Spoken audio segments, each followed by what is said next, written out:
Hello and welcome to the League of Extremely Ordinary Gentlemen. I think I got that right. You may remember the prophecy that the 2000s would be a great time of joy for comic books. You may also remember that it was prophesied to be a time of great destruction and that no one was really sure what was going to happen. Well, today we are going to illuminate for you what has happened in the 2000s of comics. You know, for somebody who hasn't read Blackest Night, you sure are cadging a lot of pages from the Book of Oa for that one there, Randy. Well, I wrote the Book of Oa. Oh, you know what? Now that we're so that's why you hate the series. You know how it's going to end. Now that we're in 2010, I just want to say Nostradamus, suck it, because we're still here. Yeah. Whoa, We're wrong. You have 2 more years before you're going to eat those words. No, That's the Mayans going to suck it. Nostradamus' cutoff date, the he's got last. flexibility in his. Yeah, funny how the clairvoyant types tend to have a lot of that. And I predict the world will end in 2010. Well after the date of my own death. I love it how with that sort of thing, like, oh, you could interpret it many different ways, but when the date is coming up, they're like, beware, he knew. Yeah. You didn't hear that ish Please. at the end of his prophecy? Well, not this 2012. I guarantee you, the world actually did come to end in 2012. There'd be a lot of people going, really? With placards and everything. Yeah, going, I know. I will be the most pissed off person in the rapture, I'll tell you that. God damn it, I've been telling everybody this is bullshit. Put me down! Put me down! There was this Bizarro comic that Peraro, whatever that dude's name is. I love Perot. Yeah, he drew that has the Mayans making the calendar, and he's like, I'm just gonna have it stop at 2012 just to fuck with people. I was going to say, they couldn't have been that good at their predictions of the future, because where are they? How many people do you know that speak Mayan? Well, they had this thing about white skin and gold. Who knew? It was the only thing they couldn't How predict. bad could that be? Yeah. They're like, hey, I don't remember anything about this big boat on the horizon. No, Green Lantern has that weakness to yellow, or had. The Mayans had a weakness to gold. Yeah. And various diseases from the European continent. Right. That was a big weakness for a lot of people, actually. And gunpowder thrown projectiles. Have you read the 1602 Spider-Man issue that came out, by the way? I have not. It was a spin-off where, Norman Osborn, or however he's referred to there, I don't remember. Norman of Osborn. Yeah, Norman of Osborn or something. Delivers, a bunch of infested blankets to the Indians, and it's like it's this big business deal with them. It's like, okay. That guy's such I a don't dick. know. There's something, though, kind of like bordering on offensive to put that in a comic book story like that. Really? You're going to make Norman Osborn? The guys that did that, not supervillains, just, dicks. Americans. The founding fathers. Just regular bad guys. No, it wasn't all of us that approved of Cavalry sergeants. You know what? I wouldn't have thought about it before, but if they showed Norman Osborn as a slave owner, I'd been like, I'm not with this. This is not cool at all. They'd go back and do a Norman Osborn miniseries through time, show all his ancestors doing all the horrible things throughout time. Man, he's a dick, but he's not a racist. And they had the Red Skull founding the slave trade. Come I on, don't guys. know. I mean, it just seems like it would, especially a lot of Gaiman stuff. It's like, guys, just let it end when he says it's over. Yeah. I mean, okay, with the exception of one of the comics we're going to discuss this week, or at least I am, is House of Mystery. I mean, one of those things like years and years and years later, someone finally delved back into that universe and did it right. But that's only part of in one of the books we're going to discuss today. Matt Sturgis stood us up. You don't have to include his comic. I want to. I love that comic. I think it's great. Yeah, I think that is one of the books I would list on my best of the decade. But that is the name of this episode, the best of the decade here in comics. And here we've got the comic hardcore people. Matt Sturgis did indeed not contact me back this time, even though every other email exchange is like, yeah, anytime, let me know. And so one time I'm like, okay, we're ready, let's do it here. And it's been like 4 days. You were serious about that? Maybe he was kidnapped. Yeah.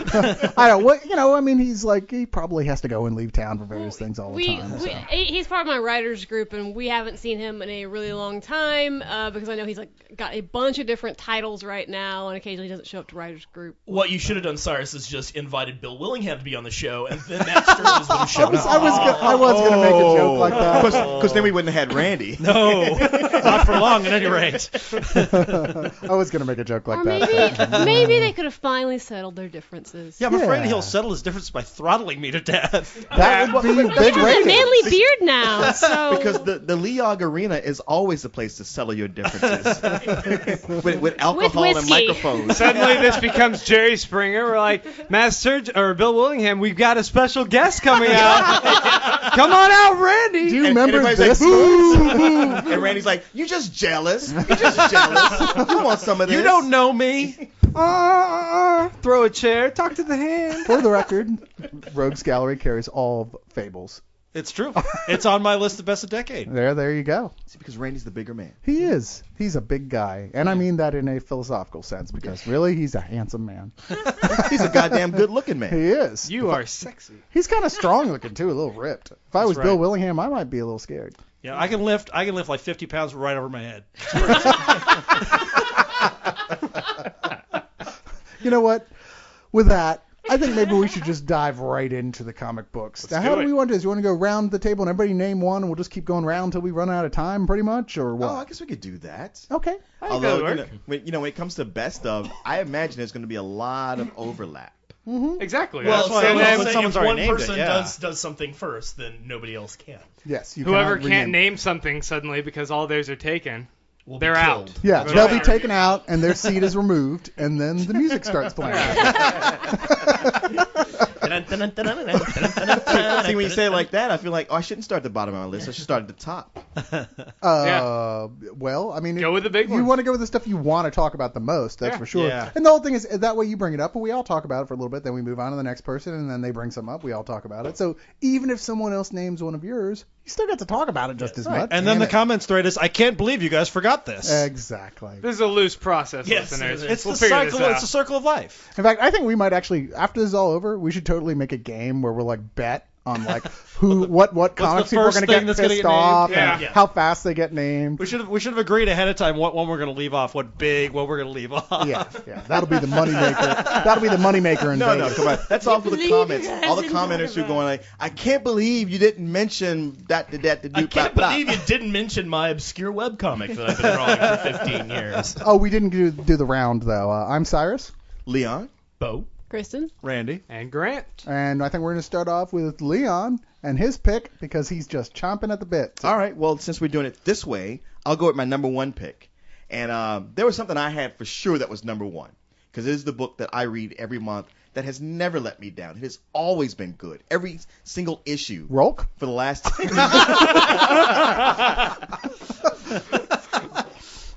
No. That'll stop his preamble. Comic book news. Sorry.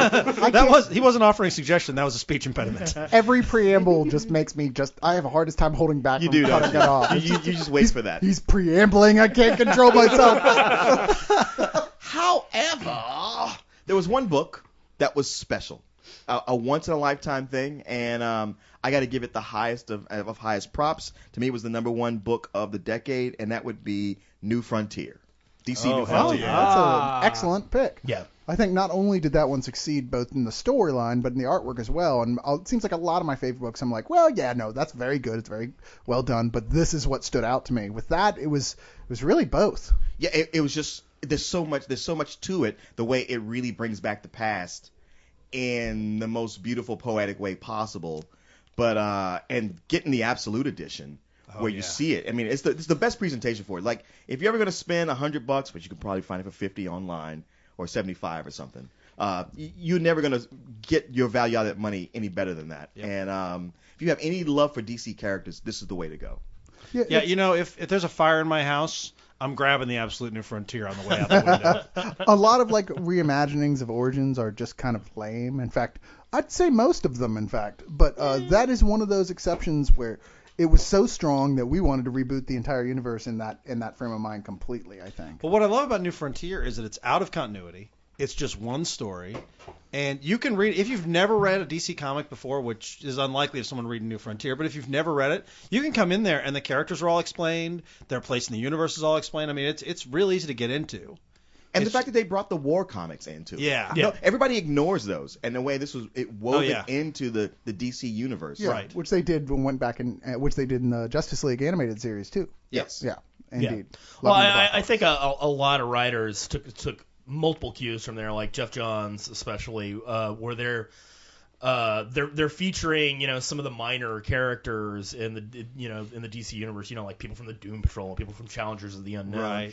and kind of retrofitting them out and giving them bigger roles in the greater DC verse at large, and I really love that, because I'm continuity boy, I'm trivia buff, so anytime I can see a glancing reference to something that happened in the 50s or 60s, I'm like, woo, I know what that means. Yay. Yeah, I don't think the Challengers have ever been cooler than they were in that book, and they had a small bit part, but it was like he put them together, and it felt momentous and important, and they've never felt that important in the DC universe. If you've never checked out the Challengers in the Unknown, you should. It's one of the few things that Kirby did for DC before he left before he left Marvel.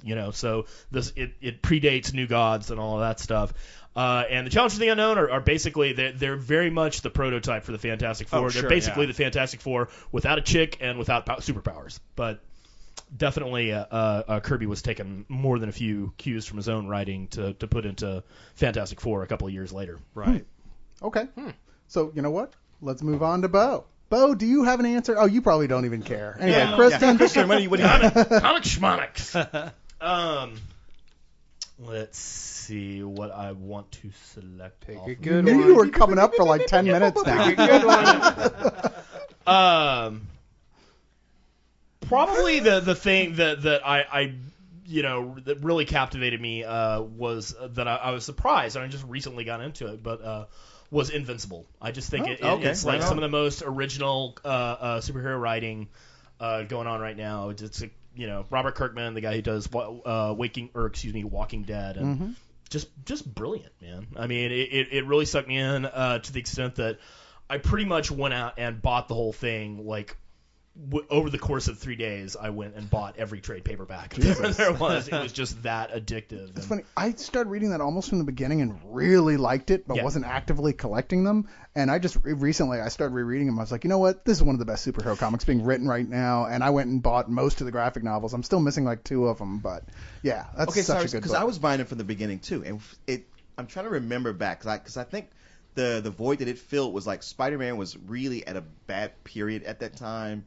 And this was sort of like Ultimate Spider-Man before Ultimate Spider-Man, where you had the teen superhero, in school having to deal with things, and then it had the whole subplot with, not subplot, but the whole thing with his dad, which is huge. And even though it's years away, I won't spoil that for anybody. Yeah, No, right. No. But you really do have to read it if that's it's surprise, great. if nothing else. If you've read any Walking Dead, the Kirkman specialty is just like coming out of left field with something you did not see coming, and it's just right there. There are so many like whoa moments in that series. There are such well-drawn characters, and they're such absolutely actually teenagers, like likable teenagers, not obnoxious ones. You're like, oh yeah, this is a, it's not a kid's book because, oh boy, does it get violent as hell sometimes. Like it gets bloody.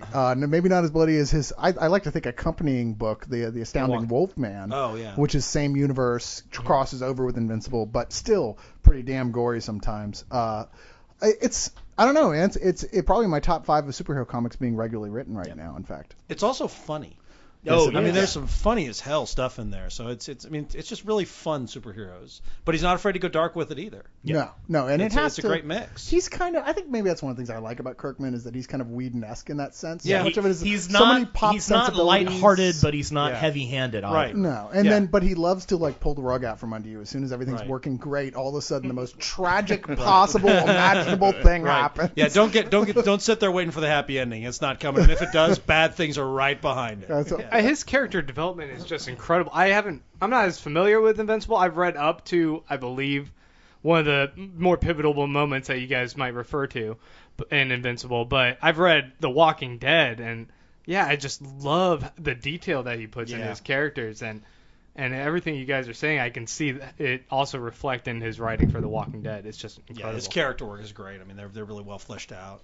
Yeah, no, they are. And I don't know who inks that book. Does anybody know offhand? Don't they change a lot? I remember. Do they? Because the colors are always so vibrant and friendly. I'm not sure there is an inker. I think it's just Ryan Otley. Is it? Okay. I think he does it, and then Val Staples colors. Okay. I think Val Staples still colors. Okay. Well, it's really, really pleasant to Oh, yeah. It's great stuff. I mean, it's so welcoming and warm, and that makes it even more shocking when something incredibly bloody and awful happens to one of the characters. Yeah. Which is about every 7 or 8 issues, I'd say. Yeah. At the trade breaks. Yeah, at the trade breaks. Kristen. I spent the decade writing and drawing comics, and actually not reading very many of them. So actually what I wanted to mention for this decade was what happened for us indie folk. And Was me. It was me! Wait, isn't that Randy's shtick? Before this decade, really, it was really fucking hard to self-publish a comic. You had to buy 5,000 of your book or whatever. So this decade we got on-demand printing. You can print 1 copy of your book. That's amazing. Or 20 copies, with Lulu.com and Kablam. Which changed the game completely, because this meant, you really could do a small run and try and sell it at your local Comic Con. We got stuff like blambot.com, which is all fonts, free fonts. No, I use those. Oh, I didn't know about that. Yeah. Oh, yeah. Oh my God, it's so great, because everyone hates the Comic Sans font. You should never ever use that ever. But Blambot offers free fonts and then paid fonts for lettering and for sound effects, and it's great. It's a great resource. I'm sitting here listening to this and wondering why they won't let us do advertisements on the show. I'm like, you know what? We're ready for advertisers. We could totally work it in and no one would know. This is natural and honest. And of course, if we were like, oh, yeah, Diet Mountain Dew. Well, people are already bitching about us pimping too many things, and we don't even. Placement. Yeah. Sorry. But ignore me. I'm sorry. Go ahead. Well, for me, I finally able to get usable fonts that didn't look like shit. And then, of course, webcomics. I don't think webcomics existed before this decade, and that means there's some great, awesome free comics to read. That also means that there's a ton of shitty comics out there. Oh, I have a webcomic. I'm so great. No.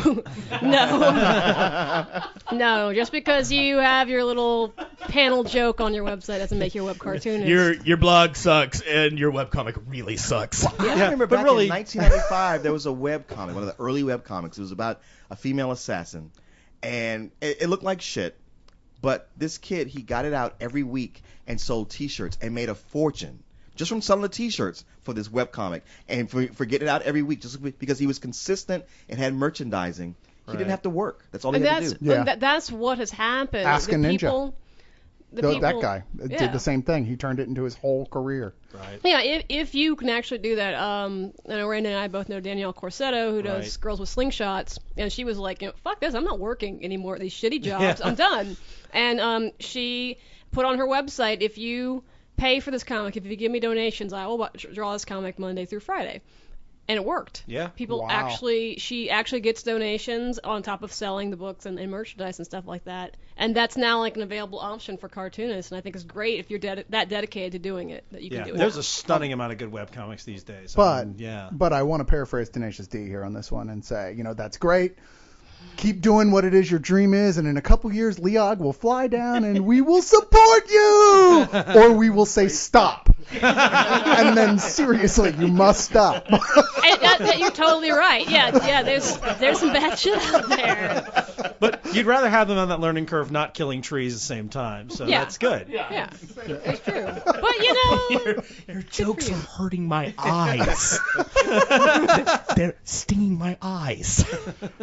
Just because you can make them where the world can see them doesn't mean you should. And this goes for almost all homemade porn.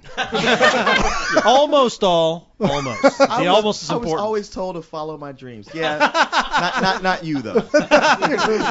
They were actually quite specific. Okay, Randy. I know you've got to have a list. I have a list. There's probably no DC events on it. And there's not any events. There's not much events on it. But I'm going to go with one that I actually had sort of forgotten. It's not as big now, but Runaways. Oh, right. So Marvel Comics. With Brian K. Vaughan? No, Brian K. Vaughan. It was sort of his big breakout book, and it was new superheroes at Marvel. And, you don't see a lot of new characters at Marvel or DC. Right. That take off that stick way. around. And the last new one at DC, I believe, was Booster Gold. but I mean, you had these teenagers who discovered that their parents are supervillains, and that's the start of the whole thing. And so each of them have different powers. Doesn't every related to kid that. think that though? Yeah, but that's what great. It actually is. Yeah, so, except in this case, it actually is true. So those kids were like, shit, I better kill them in their sleep. And you had Vaughn. I mean, Vaughn's writing style was not unlike Joss Whedon. Who, You know, who came in and wrote some of the Came in Runaways. and wrote some of the Runaways. Which, those are the ones I caught. Yeah, me too. And I kind of caught it in the middle, so I was kind of confused. But I absolutely loved the art. Yeah, the art on it from the start's been great. He had Adrian Alfona, who I don't even know what he's doing anymore, but it had this it was sort of manga influence, but not in a bad way. Right. How can that possibly be true? Didn't the numbers restart recently? They went to volume 2 on They that? did. They went to a volume 2, and I don't even know if it's still going. To be honest, I don't think it is. They have a movie coming out. But though, you own the comic right? book store. I know, and I should, right? And that's not a good sign. Yeah. Oh, you're is there right. a movie coming out? Oh wait, maybe I'm thinking the other Runaways, the Joan Jett or. Yeah, that's very Where's different. Jason yeah. when we need him? No. That is the Joan Jett Shut movie up, with me. with lame, sneery Twilight chick in it. Really? Yeah. Kristen Stewart is Yeah, going to play she's Joan playing Jett? Joan Her Jett. and the creepy little girl. I mean, That's to all be fair, grouped up. Dakota Fanning. I mean, is a playing Sherry punk rock Craig. chick from the 70s, yeah, all they did was sneer. Have you ever seen Decline of Western Civilization? Yeah. That might be the perfect role for her, because she doesn't really have to make any other Actually, facial you know, Kristen expressions. Stewart seems like a perfectly nice person. I mean, she just happens to be playing in one of the shittiest movie sagas of all time. I have seen it. And I use the word saga with quotes around it. I've seen most of her films, and I don't think she's much of an actress. But I would say I'd make the exact same accusations at her that I make at Keanu Reeves. They just have next to no range. Yeah. I mean, I they don't can know. handle She's certain kinds of completely roles. different in Zathura than she is in Into the Wild.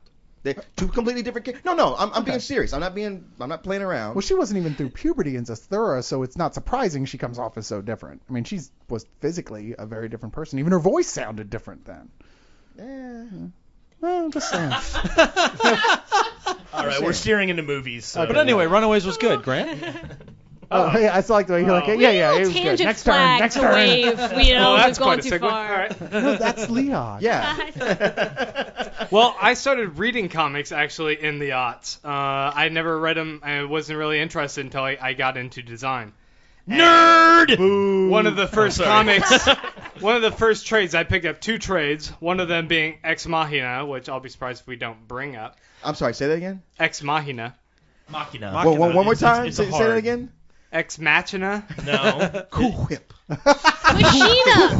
No, wait, just say whip. Not say cool whip. I'll say it how I want. Anyway, the one I want to bring up isn't that. It's Fables.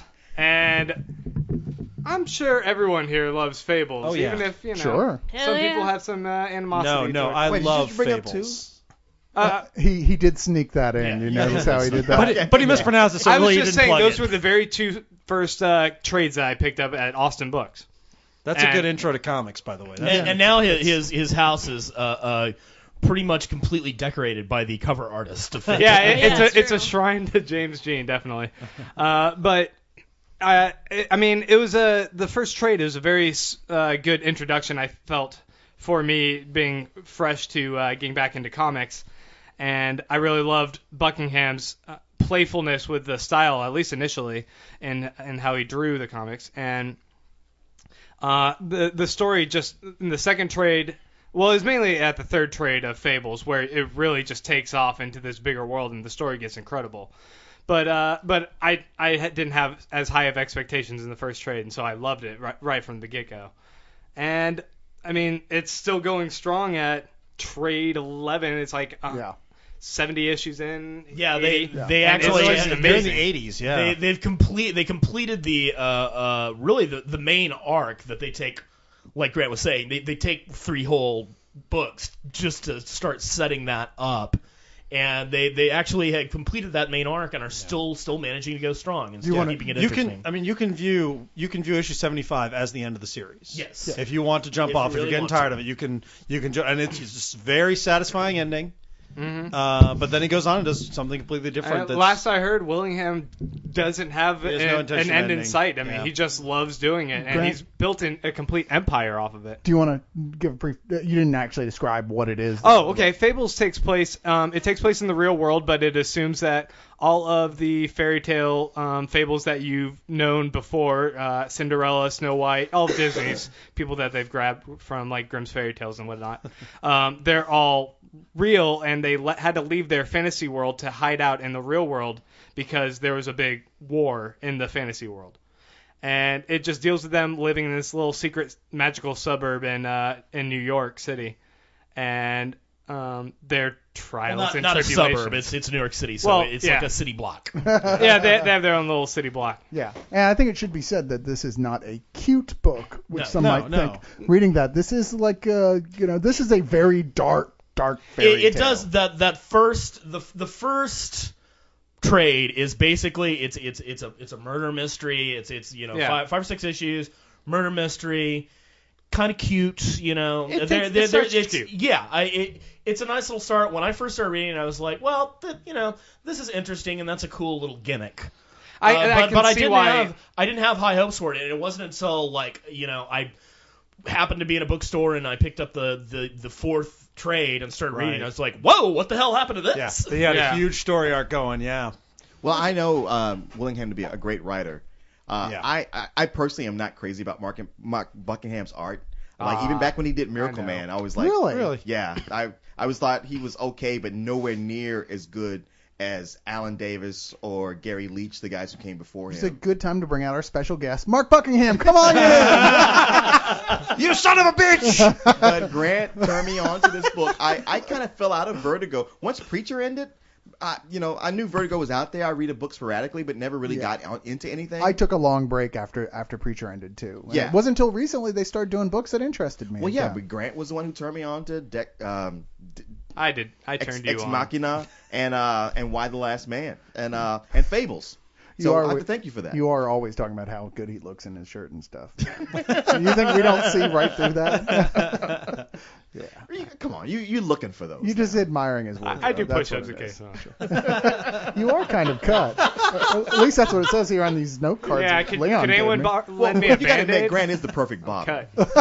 Oh God! What? Oh God! Where have we gone? Wait, what was that?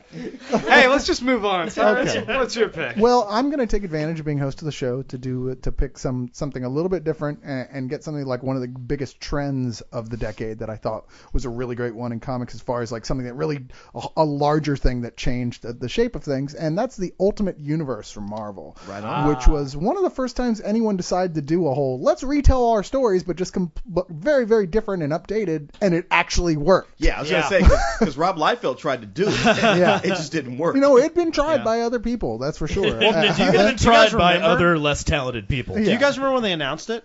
Yeah. And do you remember? I mean, I don't know about you guys. I was like, oh my God, this sounds horrible. This is going to suck. And then they said Bendis was on. I'm like, I love Bendis, but this is going to be horrible, right? I mean, surely this isn't going to work.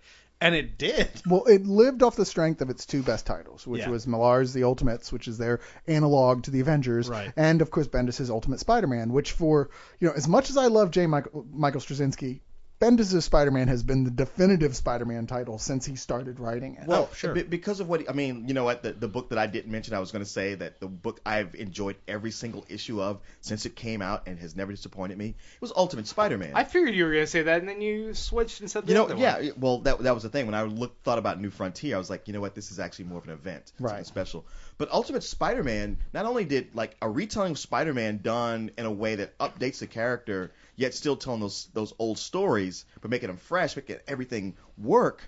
And it even points out even more what a bad idea Brand New Day was. Because the idea of, like, we need a younger Spider-Man that appeals to the kids. Right. It's like, hey, you dumbass, you already have that. Yeah. No, that was part of what was so annoying about that. And I was like, okay, you know what's a good idea? Not only will we do that, we'll give our worst writer over to the Ultimate Universe and have him completely destroy it. You mean Jeff Loeb doing like, how do you have a book like The Ultimates? Which, you're right, that was the second best Ultimate comic. Oh, yeah. I mean, it really gave legitimacy to the Ultimate Universe. Oh, yeah, most certainly did. Wow, what a way to tell these Avengers stories. Yeah, even at this point, in the actual Avengers and other related books, they joke around about having like Nick Fury like wear outfits that make him look like a black man, like he does in that universe, because it's such a popular conceit now that Nick Fury is Samuel L. Jackson. It's popular to the point that they actually made Samuel Jackson, Nick Fury in the Iron Man. Yeah, Right. which wouldn't have happened without the Ultimate Right, and Universe. nobody, so many people in the mainstream who don't read comics and know just casually are never gonna. They're gonna if they ever pick up a Nick Fury book, they'll be like,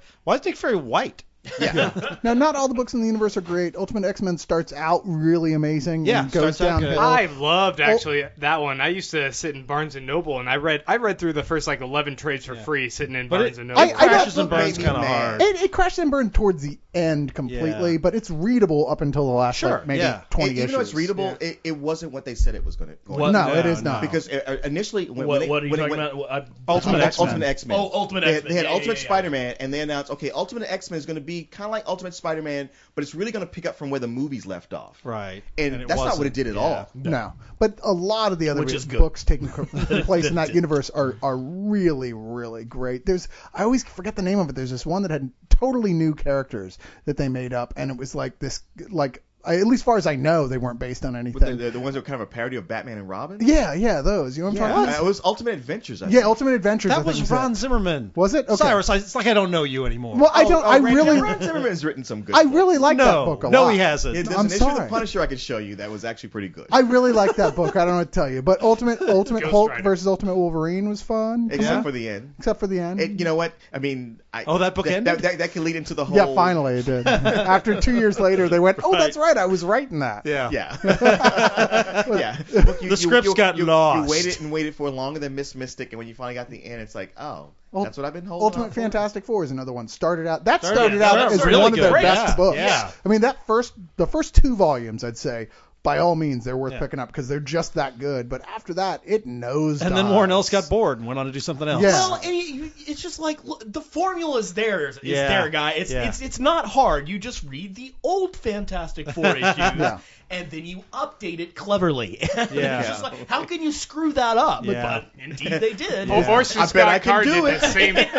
Orson Scott Card, I think, did the same exact thing with the Ultimate Iron Man because I was loving the first few issues, and all of a sudden I was like, wait, what the hell is he doing? Yeah. It's just it was horrible. And it also, boring. it didn't look. It was nothing like the Ultimate Iron Man. It was just like, oh, he's doing a different story. It's kind of weird. Yeah, he's Yeah. fighting an army of Yeah. ironclad homosexuals. You mean Orson Scott Card or Iron Man?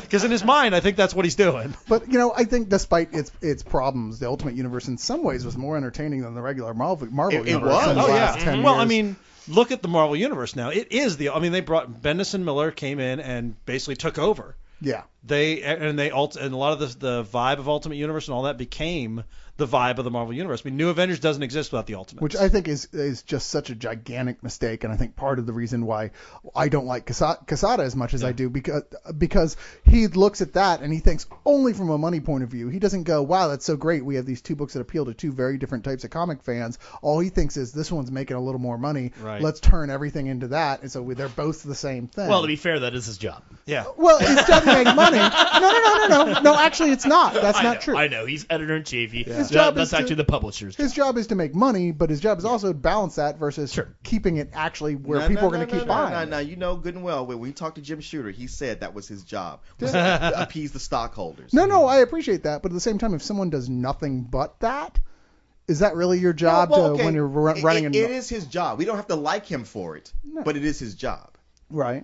I personally am I'm just in favor of term limits for editors in chief. Oh, I That's agree. what we need. We should be able to vote them in. He's already been the only person who's been there longer than Quesada now is Lee. We should be able to vote them in Yeah, because yeah, I I want would. term limits for writers. I would create a write-in vote for Evan Dorkin.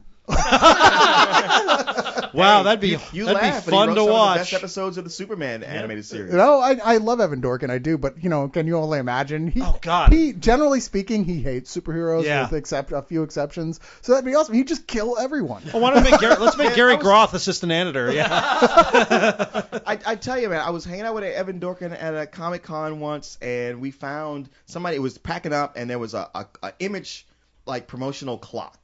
Just an innocuous thing. It was just like, hey, man, check out this. This is for Image. And he said, let me see it. He threw it on the ground and just stomped it with his Dr. Awesome. So you say that, but to me, I was like, wow, that was a really shitty thing to do. Yeah, but it's Yeah. a great story. It's a I great mean, if I'd story, been right. there, I'd be Yeah, like, yeah. what a dick. But hearing about it now, I'm like, he's a hero. Yeah, But then that's two years hilarious, later, too. he was writing Superman. Yeah. Well, and to be fair, Image Comics writes some of my favorite books too. It's Right. just when they started, there was that time where a lot of people were really upset at them and the Oh, way I they know. were being And you run. know, if you read Evan Dorkin's, you know, little Evan Dorkin loves superhero comics. Yeah. Oh, by the way, love them. Evan Dorkin, speaking of best of, wrote a Thing Night Falls on Yancey Street miniseries with art by Dean Haspiel. It is absolutely one of the best things of the decade. I have not actually read that. 4-issue miniseries, disappeared into ether. Marvel never collected it. You had me at Yancey Street. But I it's great. found the first Milk and Cheese graphic novel at half price books the other day for $6. I was like, thank you. I believe I will take that.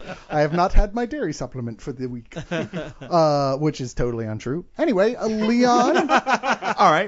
Well, since we already talked about my number 2, Ultimate Spider-Man, I will jump down to number 3 with Bendis' run on Daredevil. Oh. Which after Miller, it just seemed like nobody could ever duplicate this again. Daredevil will never be this good again. I kind of want to expand that to all Daredevil. I mean, Daredevil's been great this entire decade. Bendis, I mean, all the way through. I agree. I mean, I'm not going to say Brubaker didn't do a good job. He did. Bendis resurrected the It film. may very well. The biggest difference between Bendis and Brubaker is that Bendis could tell a more exciting story in a shorter amount of time. Yeah. Right. I just think Brubaker's story arcs, and I think, man, Brubaker's such a great crime writer. Right. I am loving his criminal series. Oh yeah, Criminal's fantastic. But on Daredevil, I always felt like his story arcs ran 1 or 2 issues too long. They did, but I'll say the counterpoint is that I thought Michael Lark was a much better artist than Alex Maleev.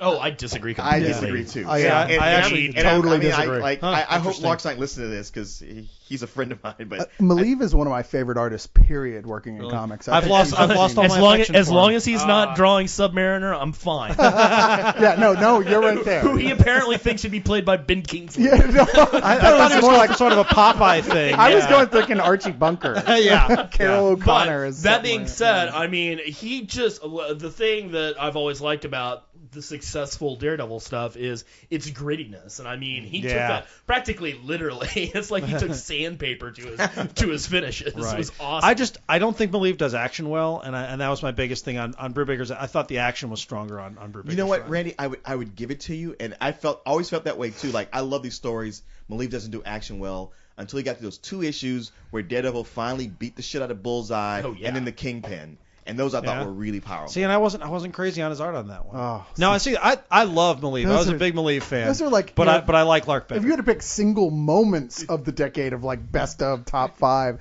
that would be one of those top 5. You know, for me. But I will say this, absolutely beyond the shadow of a doubt, if I had to pick one character who was consistently great through the decade, it would probably be Daredevil. Yeah. I mean, it's kind of amazing. In fact, it's weird. Those are 2 of my favorite moments in comics. Both feature the Kingpin getting his ass kicked. Because it is. It's the Daredevil bit where he's just like, I'm the new Kingpin, which was completely awesome. And then the if you can remember back before Brand New Day when Spider-Man was fucking rocking. That was the last good issue. Yeah, that was the last good issue when he went to jail. I am and said, so with you on that. Oh, yeah, when he's just like, anybody gets near my Aunt May, anybody gets near my family, I'm coming on here, and I'm taking it out on you. And next time, fat man, I'm going to fucking kill you. He was like, holy shit! So, Bo, what you're saying is you need a Kingpin versus miniseries where he just gets his ass kicked every issue. Just like the Punisher comes in and starts wailing on.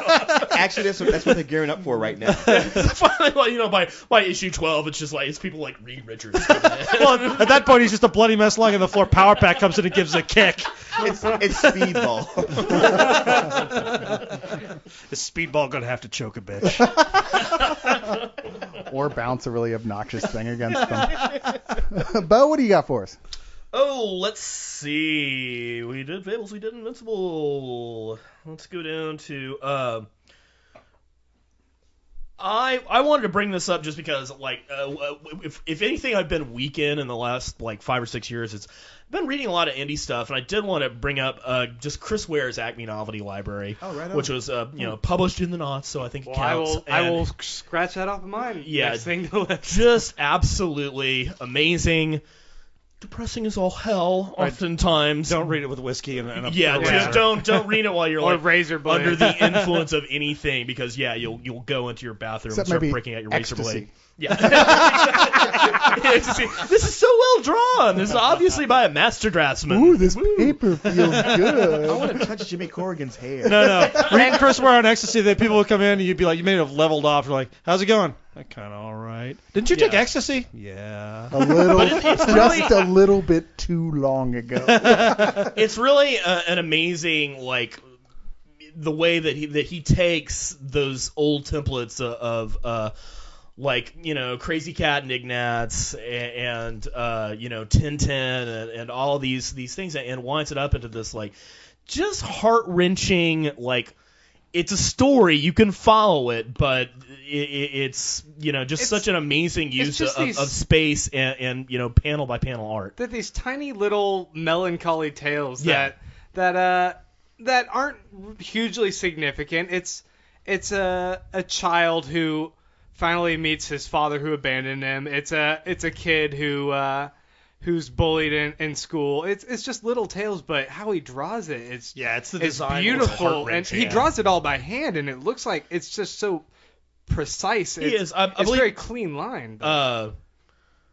Corey actually went to school with Chris, and like I was talking with him about it. I was like, so what's you know, what about Chris? And he's just like, he's just a master draftsman. You know, that was the first thing that he noticed about going is he really, you know, master. And there aren't a lot of those left. I mean, you know, now it's all computer aided design, and you know, you don't have to know how drafting so much. So it's I think really he amazing even to see just dropped somebody out and just kept doing his stuff. I believe so, because being lucky enough to be in Austin during the early 90s when the comic page for the Daily Texan just featured all these people that went on to bigger, better, and greater things. Mm-hmm. It's just like, that was just one of the most amazing strips, because you're like, wow, I can't even believe that this is in any paper, much less, you know, this is the college newspaper. But I mean, out of all those guys who were all together, he was in a league of his own. Oh yeah, and they really looked up to him. Like if you ever see Lance Meyer's work, like Lance doesn't he doesn't at all try to hide the fact that Chris Ware was a huge influence on him, and you can see it in his work. Was he the one dating Gina Davis in that? Gina Davis? A League of Their Own?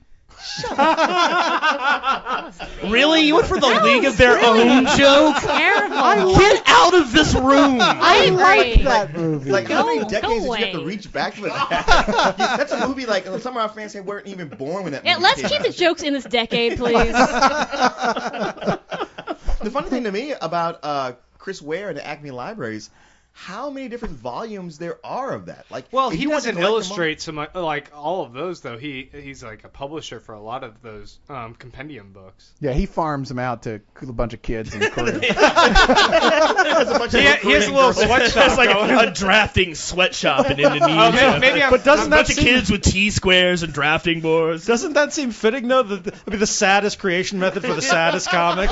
There's actual tears in the printer's ink. Hey, Quang, does that look ironic and funny to you little cunt? I had finished my 3 pages, Mr. Ware. May I have my 5 grains of rice? I'm sorry. I'm thinking of the McSweeney Quarterlies. I'm really sorry. I was wrong. Jeez. Yeah. It is impressive what he does. Oh, Grant. Kristen. One of the ones I picked up was Art Spiegelman's In the Shadow of No Towers. Oh, I still haven't read that. I was should. very curious about it. should. I always look kind of through a couple pages when I'm at the bookstore and see it, but I've never actually read it straight through. It's a very quick read because the pages are all very, very thick. But it's giant size, but it's Spiegelman's reaction to 9/11, and it's very personal because he had to go get his daughter from school as the towers were coming down, and one of the parts I found really interesting was you never actually heard about this in the news. When the towers were coming down, the steel structure of the buildings themselves were like glowing red hot, and those stayed up longer. And he has this really interesting little panel sequence telling you about that. And I'm like, no one talked about that. You know, I didn't understand how that happened. But he sat there and witnessed it. And going to go find his daughter, and then the reaction afterwards. And the way he does it is he relates it to older comics and sort of some of the ones Bo mentioned, the early turn of the century comics. And he includes some of those in the comic as well. So it's not only his reaction, but it's also education for people who don't know these early comic strips. So yeah, I recommend looking it up. It's definitely really, really interesting. It's perspective you didn't get before, and I think he was one of the first people to come out immediately and be like, okay, everyone's all America, America, America right now. He's like, what's going on? Well, let's be taciturn for a second and like mourn our dead and not just all immediately turn on the bloodlust. Yeah, like let's really talk about what's going on here. One of my other favorite sequences from it is how all these people and they're watching the TV and they're like kind of freaked out, and then the next day after 9/11, it's the same exact panel, but there's like an American flag hung in the background. And I'm like, I remember that after 9/11, it was suddenly like American flags were everywhere. And I'm like, how is this really? What is this really doing for us? Well, even for me going into the Bush election, Bush winning, and me going, this is the worst thing that has ever happened to our country. There was 10 minutes after 9/11. I was like, you know what? I think we're just gonna all have to like agree to let everything go and stand behind him, whatever he wants to do. And then he said something. Whoops. And I went, oh wait, I was wrong. Yeah, it's like blowing the biggest lead in history. Yeah. But yeah, I do recommend you should definitely read it, Cyrus, if you get a chance to. I want Wait, to. only Cyrus should read it? No, Maybe I want to read it too. No, everyone should read this it. This is about America. He wouldn't like it. Because he had said he wanted to. I do want to. I like Art Spiegelman, so I am curious. So do I. I mean, it's the thing you is. You don't like Art Spiegelman. Dude, who doesn't like Mouse? I just kidding. Prove it. When's Art Spiegelman's birthday? Prove it. Where's Auschwitz? Where is Art Spiegelman right Auschwitz now? Never happened. Come on. No, you mean Mauschwitz?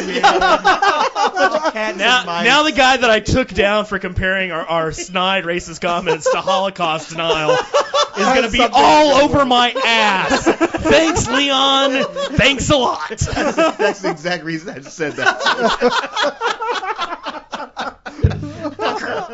Well, it's just not believable. It's a bunch of cats and mice. It doesn't sound true. Yeah, Tom Jerry will drop a iron on Tom's head, but then he's fine the next second. I love how everyone got so upset when the Sandman book won the World Fantasy Award. Yes. The World Fantasy Award. People were freaking out. Yeah. They fixed the rules so that could never ever happen again. Yeah, they freaked out like he murdered a child on television or something. Art Spiegelman was smart. He just made his book about the Holocaust, and they're like, we can't. You're not allowed to talk shit about that. What are you gonna say? It won the goddamn Pulitzer Prize. Nobody said shit. I love that. It's like I don't think that book's very realistic with cats and mice. Oh, are you denying the Holocaust now? Well, that's not really what I said. Did you hear this guy? Holocaust denier. No, the book's fine. Hey, get a load of Adolf over there making fun of my Holocaust book. The Lowell eclipse. The Holocaust. But I realized that this decade I really fell out of the whole indie comic scene. Like, even looking over, I'm like, wow, there's so many of them. Come back to us. Come back. Well, you know what? Because there was a time when I was all about that. That's all I cared about. That's what got me back into reading comics in the 90s. In the 90s, yeah. I had, the superheroes had become so stereotypical and overblown and overwrought that I was just like, well, shit, what is even the point? And then I started reading. It's like 85 is the greatest the Fantagraphic side. But then the aftermath of 85 just kind of sunk superheroes. It's like there's all the people who took all that the wrong way and just like, wow, you just ruined everything. Yeah. And the indie comics were the thing for that decade. Well, I think, and Kristen, you can talk about this more than I can, but the 2000s indie comics really went through a lot of tumult as it became harder and harder to sell in the smaller comic shop market, and it either moved to online or conventions and that kind of thing. And it seems like it's harder to find indie books than it was in, say, the 90s. Don't you think? Well, I know distribution is the whole thing, and I know I've been talking about a lot with that because I don't go through distributor, right. And people have said, Diamond's kind of got the clinch on all the distribution. Diamond are a bunch of fucking assholes. Yeah, that's what and it they is. have been for the last 20 years. It's been so hard for any indie people to get through Diamond. And that's why they sort of hard. went around them though. It's not like indie comics don't exist anymore. They just don't exist as much in comics. One of my best friends, he did his comic and he didn't even try. Like he saw so many other ways to distribute his comic. Right. That when he talked to Diamond and they told him his terms, he laughed and blew them off. Well, that's the thing. Yeah, it's like there's not enough shops buying indie comics, and therefore it became harder to sell them through Diamond. And eventually, I mean, like some of the indie comics that I bought, like Robot 13, and I'm trying to think of a few of the other ones. Joel Watson's Hijinks Ensue, which is a webcomic he started printing. I buy them directly from the creators. Yeah. Diamond doesn't carry them. But Robot 13 is like as good as Hellboy, or not? No, it's not as good as Hellboy, but it's in that same vein, and it's really good. And Diamond doesn't have it. And see, the only way I know about so many, the indie comics I do is by going into stores. Right. Much like Rogues Gallery, Tribe. Well, Tribe didn't really sell that many indie comics. But Tribe hates indies. Go to Rogues Gallery. Unless Eric. Unless you hate indie comics. No, I would not do that, Derek. That's totally not true. If you like a comic store that's fun, go to Tribe Books. But Austin if you want to Books is the think place. about life and shit, go to Rogues Gallery. Austin Books is the place. I go to Austin Books and I see so many comics. Yeah. Where I go like, oh my God, I had no idea all these indie comics existed. Well, that's why it's so great for these shops we have in town here. Is they're like, hey, you have an indie book, come bring it in. Right. We'll sell it for you. And I hope that other comic book stores would take that lead and be like, hey, Yeah. Why not work on commission? Yeah. Well, and the Yeah, other why thing not? too is the small press shows are getting. Like Staple here in town. Plus you've got SPX and Ape and all those. And now small Wizard press shows. World. Huge. Are we going to talk about Wizard World? I know we're coming gonna have here? Wizard World coming here. They're not a small It's press in- show. They're yeah, going to have November. wrestlers and strippers, which I'm for. That's fine. Yeah, guess what's the downside of that? I think after Comic-Con, everything seems like a small press It's show. true. That's It's true. true. We're like, Yeah. oh, it's so quaint. That's so cute. But it did seem like indies went through sort of a morphed into something different, and I think they've gotten stronger. Like webcomics and self-distribution, you can find a lot of variety out there. It's just hard to you got to look for it. Well, I feel like something that happened with indie comics is the same that happened with indie films, is that people who were big and good Yeah. got co-opted and scooped up by the Exactly, majors. yeah. Brubaker did Low Life Right. forever. That was his Right. indie comic. Yeah. And now all he does is mainstream. Well, that's stuff. the way it works. They're the what you call The it, like farm in teams. sports, the Yeah. farm teams. Yeah. Well, exactly. David Lapham. Oh yeah. I mean, yeah. from Stray Bullets is now doing a bunch of stuff at Marvel and DC. I mean, Marvel and DC finally picked up. Oh, hey, we should recruit from the indie ranks. Well, so it seems like they've got that like a the like they always have titles like Vertigo or whatever. They're Right. like, well, we'll let you do whatever you want on here for us for a little Right. while. Yeah. And if we really like that and that sells, then we'll put you Then on you a can do superhero back title. Then you can write Yeah. Superman. Yeah. Or Booster Gold. But as these bigger guys who were doing these things got taken away from indie comics, the indie comics that were left, so many of them were just so autobiographical. And there was a Right. time when the autobiographical comics was something new to me, and I thought it was so awesome. Like I loved Joe Matt, Right. Peep Show, and all those things. But then later, I guess kind of got tired of the autobiographical stuff. I was Right. like, wow, Well, that, Joe Matt's a real prick, and not in a way that's enjoyable. If I knew this guy, I would hate him. Well, the same thing kind of happened in music in the 90s. Like, so much stuff was autobiographical. It was great when it came out, Yeah. but then, people got away from that, and they wanted to start writing about just songs. It could be about Yeah. anyone. So you got to this point where you're thinking, well, is this actually happening, or is this not? I don't know if there's truth anymore. They're like, no, I'm just writing songs now. I already wrote my biographical Right. thing. So I think, the biographical stuff is kind of... We've moved past it now, and now we want. So if I go back to stuff. indie comics, it's not going to be a bunch of autobiographical I'm no, sure stuff. it's all over the board. No, there's all There's kinds of some, stuff. It's all but, over Yeah. the but board. the thing is that was a movement in comics. But Yeah. after it was new for a while, and it was like, wow, this is so exciting. Some people, the cream is rising to the crop of the people who are doing it. It was like, it got like female singer-songwriters are in Austin. And you're like, really? That's what you're doing? Everybody did that. I'm sure you have something to say. I just don't give a shit anymore.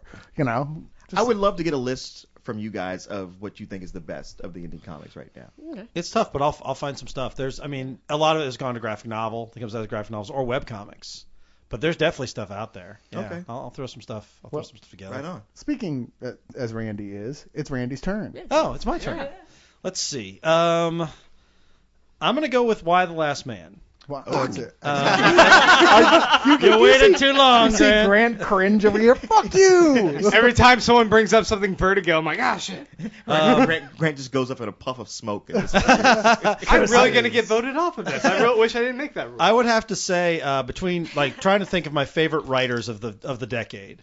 Brian It's a K. toss-up Vaughan. between Brian K. Vaughan and Ed Brubaker, and Vaughan I think wins it based on Runaways and Why the Last Man. Wow. Why the Last Man had the best first issue I read, I think, in the entire 2000s. You know what? Like I said, besides indie comics, I was kind of with Vertigo. Just kind of like, I'm just going to read some superheroes for a while. This is Yeah. what I feel like doing. But Grant pushed Why the Last Man into my Yeah. hand, and boy, am I loving Why that is book just now. a killer, It would have yeah. made I'm my a list, Vertigo only drug I'm just so dealer. I'm so early into it. Yeah. No, Why is great, and it is for the longest time I was reading Fables and Why, and I was like, I don't know which one of these is my favorite book. It would go back and forth. Like, Why would have a really great issue, and that was my favorite book for a month, and then Fables would have a great issue, and it was my favorite. And they were on that level. They were definitely on par with one another. And and just why, and I think why Rap's strong. I won't spoil anything about it, but it wraps strong, so it's a good 60-issue run, good 10 trade run. I'll spoil it for you. It'll be a reversal. I borrowed them all from Grant, who I'd never heard of it before you actually put Grant, it in you front have of them me. all? Or at least I'd never heard anybody say. Why would you You only gotta loan tell me the them first two? I never had anybody tell me, yes, you should definitely read this. So I was like, okay, well, this is great. And I really enjoyed it. And then the end, I still don't know how I felt about. It's such a massively tonal shift. And just more totally don't see it coming. I understand that point. I don't know if I don't like it or not, but I'm like, you know what? I like the book enough. I'm buying them all now. Yeah. So, by the way, I have an extra copy of Volume 4 I bought by accident. If anybody's collecting them and doesn't have that one, why The Last Man? I want to read it all the way through again because it's one of those books that's so good it's worth it, and I want to like the ending. You know, it's funny. I went off at about where it's, I guess, trade 7 or 8 when they actually gave the explanation of what happened, and I was like, really, that's it? And I wasn't crazy about it, and then I was sort of, by the time he was coming in the home stretch, I was starting to think, oh, he's not going to stick the ending. I didn't like it, and I fucking loved that last issue. And people are split on it. They are, because some people hate it, and some people are passionate. It's a very strong ending, but it's a very one direct. I mean, I can see where people do not like it. Yeah, there will not be a spinoff. No. I read it at the same time as the endings to both Sopranos and the time I saw 6 Feet Under. Yeah. And I just felt it so applicable. Yeah. So how both of those, I mean, read into that how you will. Right. But I just loved it for what it was, and I was able to. I thought it was weird they had that Journey sound chip in the last trade of Y, so we just started playing. That was kind of strange. Oh, you don't mean it was like the Sopranos like that? Well, I mean, the thing, I love Pia Guerra, who does the art. Yeah. The art is just beautiful, but Brian K. Vaughan, I love his writing so much that I'm really disappointed every time I read his books because he's very sparse with his dialogue, and I just run through every issue so quickly. I'm like, I'm already done with that issue. Shit. Yeah. Hey, Grant, you've read The Hood, right? I have not. Oh, you need to read The Hood. I'll Brian K. remind me. I'll loan it to you. It was Brian K. Vaughan. It was great. Brian K. Vaughan also appeared on seasons 4 and 5 of Lost, and kicked ass on Lost. He's very much to be credited for a lot of the geekier, awesome sequences in Lost. Did you say he appeared, or do you just meant he was a writer? Writing? He's a writer and a producer. He wrote a lot of the better stuff going on with all the time travel stuff. Yeah, and a lot of the stuff with how geeky Hurley is and how amazing he is. Brian K. Vaughan is, I gotta agree. Yeah, you can definitely one of the best character writers. You can spot the little moments pretty easily. I mean, when they're walking through and Daniel's like, "Do you speak any other languages?" And Charlotte's just like, "Just Klingon." And you're like, okay. we get it. Randy, you didn't actually say what the book was about. Can you synopsis it real quick? So Why the Last Man is, and the premise, people can sort of roll their eyes at it, but trust me, it's good. Basically, something causes all the male animals, humans, all the male animals to die, except for one escape artist in training and his helper monkey. And it's basically about what happens to the world. And you didn't even know escape artists needed those, did you? And it sounds goofy. It's not. It's very much exploring the sociological ramifications of a world where there are no men. Yeah. Written by a man. And the title is just so damn clever. Yeah.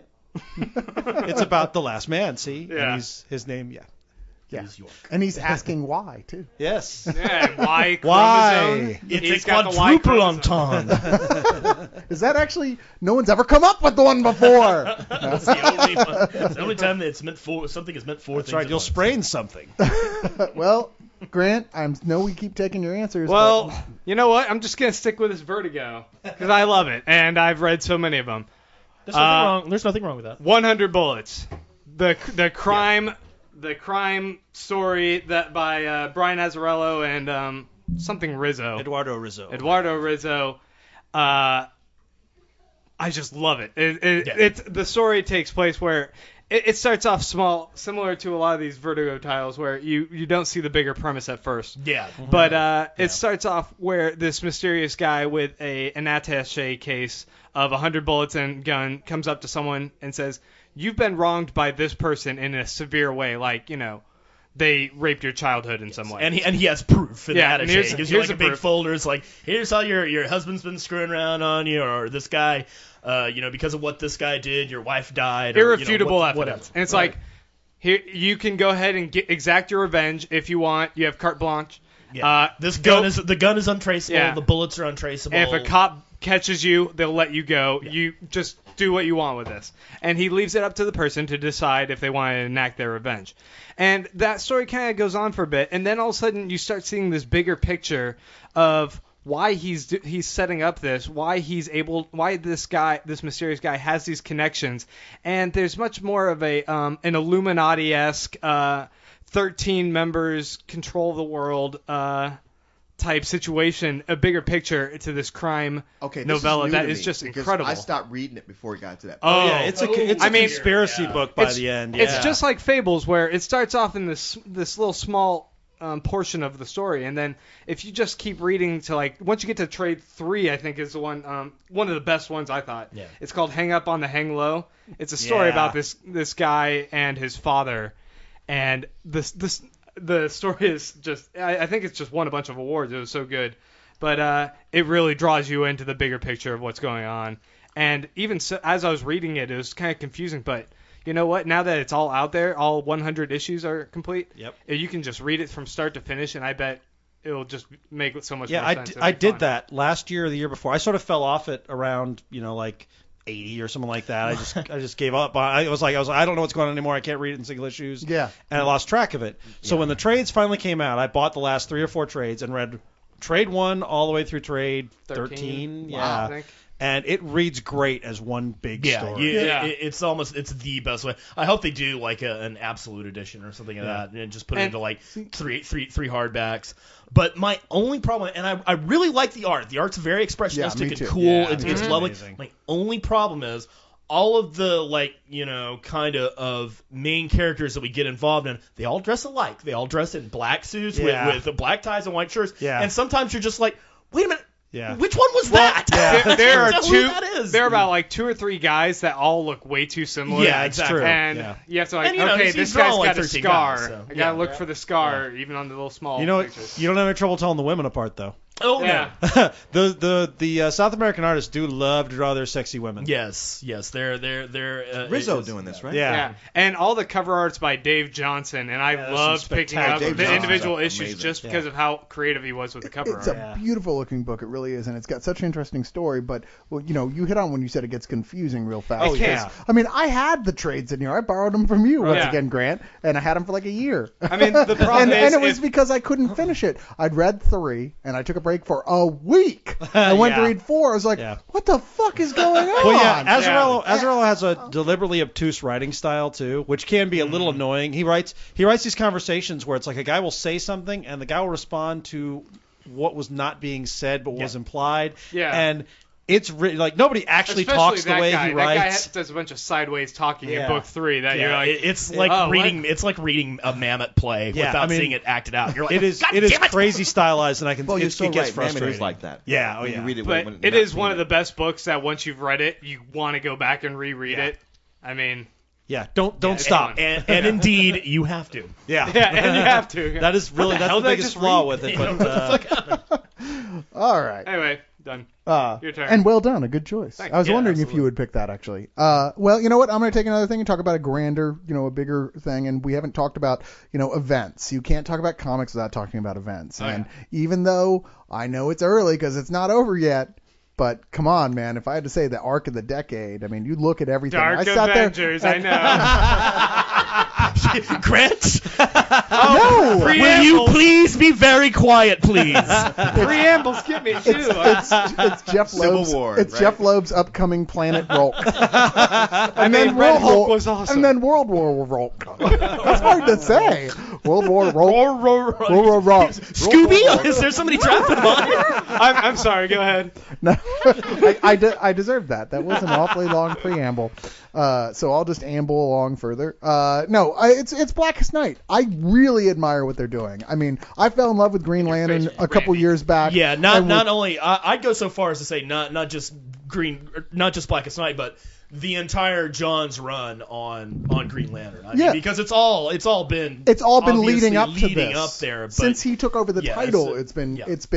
It's pretty much wearing it on their sleeve. There's a big thing coming with that whole line there in the pledge. I mean, it's brilliant. He's clearly DC's golden boy.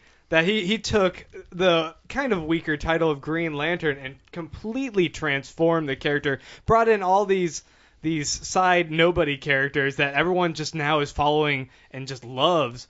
And the story is, it's got this childish fun to it that Childish really with everybody who died coming back. Brings in all the new people. all these rainbow color heroes, Power Rangers style, and you're like, and you get rings. You get rings for the comics. The rainbow thing should not have worked. Yeah, it shouldn't have worked, but it does. I am heart. I am fierceness. That's my little zombie. Compassion. Okay, I'm not sure the love lanterns so actually works. They're a bunch of Care Bears. It's Captain Planet, and it's fun. Well, it's zombie space opera, and zombie space opera works. Yeah. Who knew? Awesome. I remember, if it wasn't Jeff Johns, when they announced it, I would have gone, that's a terrible fucking idea. Yeah. But the fact is that he had built up to it so well. And by that time, when they showed the first time I read that issue of Green Lantern, when it showed like the black rings hurtling through Earth and the zombie hands pushing up through the soil to receive it, I went, oh yes! Oh my God! This is going to be so great. Because the new Marvel event, the Cabal, they say it's 7 years in the making. Yeah. And you go, bullshit. No, right, yeah. But Blackest Night, It really is, yeah. Yeah. Well, and here's the thing, Leon, you go back a ways, so you may know this. I don't, but has Green Lantern ever been DC's flagship before? Ever? No. I mean, it is without a doubt their maybe flagship when it first book came now. out. Yeah, I mean, it was definitely like it was the second successful revamp. They Right. started out with with Sure. Carmine Infantino and the Flash, and they were like, hey, that worked. Let's do it with Green Lantern. Right. Strip down the cape, and they had Gil Kane, and they made it into a sci-fi title. Yeah, Right. basically they took Right. the Linsman series by E. Doc Smith, Right, yeah. and filed the serial numbers off, painted it green, and sent it out to Right. have fun. But really, I mean, Even then, though, Justice League came along and really the only thing that even holds a candle or a lantern, if you will, to the current run in the title is the Denny O'Neil, Neil Adams stuff, right, in the 70s, Traveling Heroes. which Traveling Heroes, which didn't sell well at Right. all. No, it was a failure. It crapped out, and after that they shuffled the character along here and there, lots of backup series, Right. and it all kind of petered out until. And there finally started to be some good writing towards the end, and that's when you get, him turning into Parallax.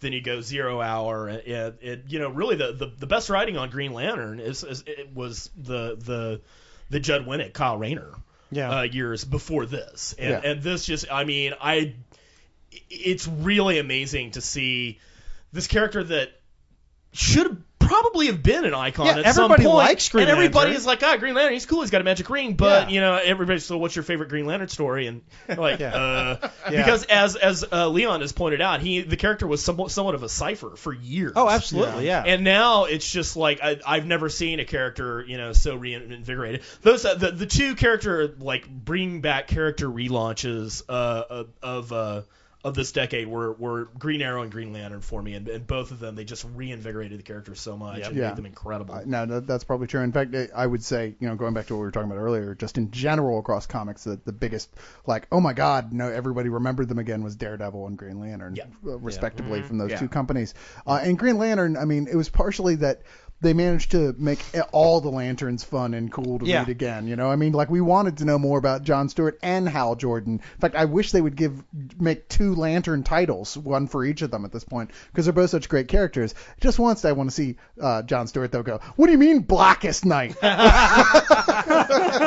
Well, then it kills me because they didn't really make John Stewart cool until the Justice League cartoon, Right? Where he turned really into came that to his character own and was wow, he is Earth's Green Lantern. But he has some of the coolest moments in the Blackest Night in the main title books. But that's that great. Finally, because honestly, I've been reading them, and most of the time he's been like, "Okay, Hal, what you want to do next? No, Whatever you say, you boss." are totally reading that into that. No, I'm man. not. I'm I keep waiting for sorry. him to do something cool. I and don't every time agree something with comes that. up, Guy Gardner's like, "Jordan, I don't know what you say, but I want to do this." And he's like, "I don't know. I'm going to follow Hal." Well, to be fair, that's Guy Gardner saying that. And Guy Gardner he's going to be played by Michael Clark Duncan in the movie. Yeah, he should use his ring to cure Tom Hanks' prostate. Well, Yeah, I felt he did just kind of disappear from a lot of the Blackest Night series. But, man, in this Blackest Night 6, not that he has a huge starring role, but when he pops up, you're like, oh, shit. No. And It finally, like that whole thing that happened way back where, okay, he let a planet die because, he didn't know the guy was going to paint the whole bomb yellow. And they've been plaguing him with that over like the last 20 years. And that statement single-handedly illustrates why Green Lantern sucked before Doug came. Oh, shit. But He had a finally, can of they're yellow like, paint. Yeah. You remember you let that planet die? And he kind of went like, yeah, it's 20 years ago. I'm over it now. So that was cool. But yeah, you know what? I even though Blackest Night has been good, I kind of still been somewhat on the fence until number 6. Which was amazing. It What a was great amazing. turn. You told me, you kept saying like, oh, it's amazing, you got to read it. I'm like, shut up, Well, I haven't. because every episode one before that, its big, oh my god moment was like a big scary moment. Yeah. Like, oh, that's fucked up. And this is the first one that it turns and you're like, okay, they've actually done something I didn't see coming at all that is really cool thing to do for the heroes. Like a positive, like, hey, the war is turning. I just can't remember another comic where I was like, holy shit. And I turn the page. Wait, holy shit! And I turn the page. What the fuck? It's always that This is point for the incredible. events where they fuck it up. When they're like, here's how we're going to beat the bad thing that happened. It's always where they fuck it up. And in this one, not at all. And that's one of the most successful things about that issue, and really John's run in general, and anything John does, is it's so obvious how much he loves these characters. Oh, yeah. I mean, he is just like totally in love with the DC universe, and he treats it so respectfully and wonderfully. It's just like amazing to see what he can do. And with this that. story's been his baby. I just love how every other comic is on the bandwagon with Blackest Night, and he's been able to incorporate all of them into the storyline so they all get their own little piece of it. And it's like all the most obscure of DC characters are even going to have their own little Blackest Night single issue. As much as I dislike events, I mean, this is how you do it. A distressing amount That's of how you smaller do it. titles all of a sudden. At first it was like Superman has one, Batman has one, the Titans have one. I'm like, that's great, I can keep up with those. Oh, I gotta buy a Doom Patrol. It's a Doom Patrol, Booster Gold, Wonder Woman. Too. Western Warriors or whatever that one I didn't is. really I didn't really like the JSA one. It was all right, but I think it's been too long since I picked up a new issue, so I really didn't know what the fuck was going on. The Titans one is great. It is great. The Superman one's just okay. The Batman one is pretty good. Dude, the Batman one had them all gathering up flamethrowers. If it's Batman and a flamethrower, you gotta give him that. Yeah, no, I give it that. No doubt. I mean, they're all worth reading so far. In fact, the Booster Gold one was really good. I loved it. Booster Gold's gotten. I mean, surprisingly, out of all the characters that I thought would never actually interest me, they. Like, in the last 10 years, they actually have made him into an interesting character. Have they really? I had never read anything with Booster Gold, and Leon loaned me 52, the audiobooks, which was given to us by, Nate? No, it was Bow and Arrow. Was it Bow and Arrow who did that? And, it's involving. I couldn't stop listening to it. I'm like, so I was telling you. It's like 12 discs it'll make or you something. like Booster Gold, which sounds like the impossible thing. And I'm not even going to go so far as to say I like him, but I'm actually interested in him. That's what I mean. The worm turned for me. The worm turned for me with the Justice League Unlimited, the greatest story never told, which is the Booster Gold focused episode. Right. And it's just awesome. And I was like, all right, I'm giving this guy short shrift, so maybe I got to go back and re-examine the character. And sure enough, no, that is a great story. I was a little distressed by the plot twist involving Booster Gold in 52. I was like, really? Yeah, I know. I'm having a really hard time buying that. I know. It doesn't even now. I'm almost done, and I'm like, I still don't understand what that was all about. You have to like sit and let it percolate. Okay, maybe I just need to look it up on Wikipedia.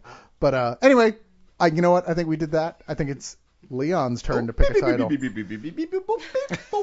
Hi, Allison. See you, Allison. Bye-bye. Bye. She was just picking up her cupcake. Read That into is not a what you will. euphemism. Do not Google that, kids. There's a comic I really want to bring up, but there's a chance you guys will bring this up. So I'll talk about one I think you won't bring up. And that's How crafty. He's crafty. That's going to be a book that I never thought I would be reading at all, let alone for the last 10 years and loving every time. And every time I would go to books that I'm going to drop from my list, that one always made the cut. Tarot? No. I knew it was a preamble coming. I knew there's somebody who was going to do it. Of course. Hey, that's my thing, the preamble. Your vagina is haunted.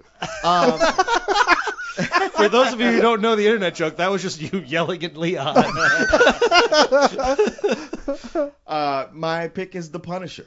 Wow. Okay. I forgot how much you love that book. I really do. Ever since Garth Ennis started writing The Punisher, I mean, those, starting with the Welcome Back Frank, the stories are very, it's the Garth Ennis shtick of being extreme violence with dark humor. Yeah. And he did a bunch of that, and he did it for like 2 volumes. Yeah. And then it switched over to Punisher Max, where he pretty much took the Punisher out of the Marvel Universe, got rid of the white majorette boots. No more like skull on the chest and a belt made of teeth, and just made it where he had like a Punisher T-shirt, and they just became hardcore crime stories. I don't know. I liked him in Drumline a lot.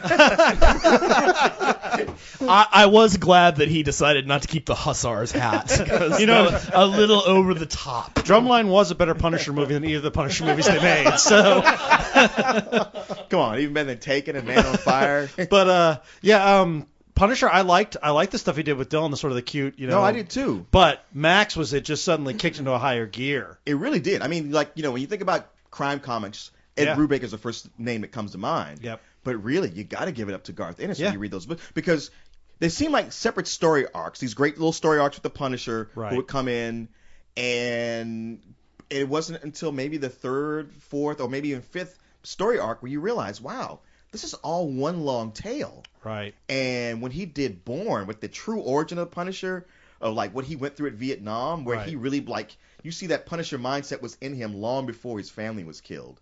Like, this guy is really like not sane.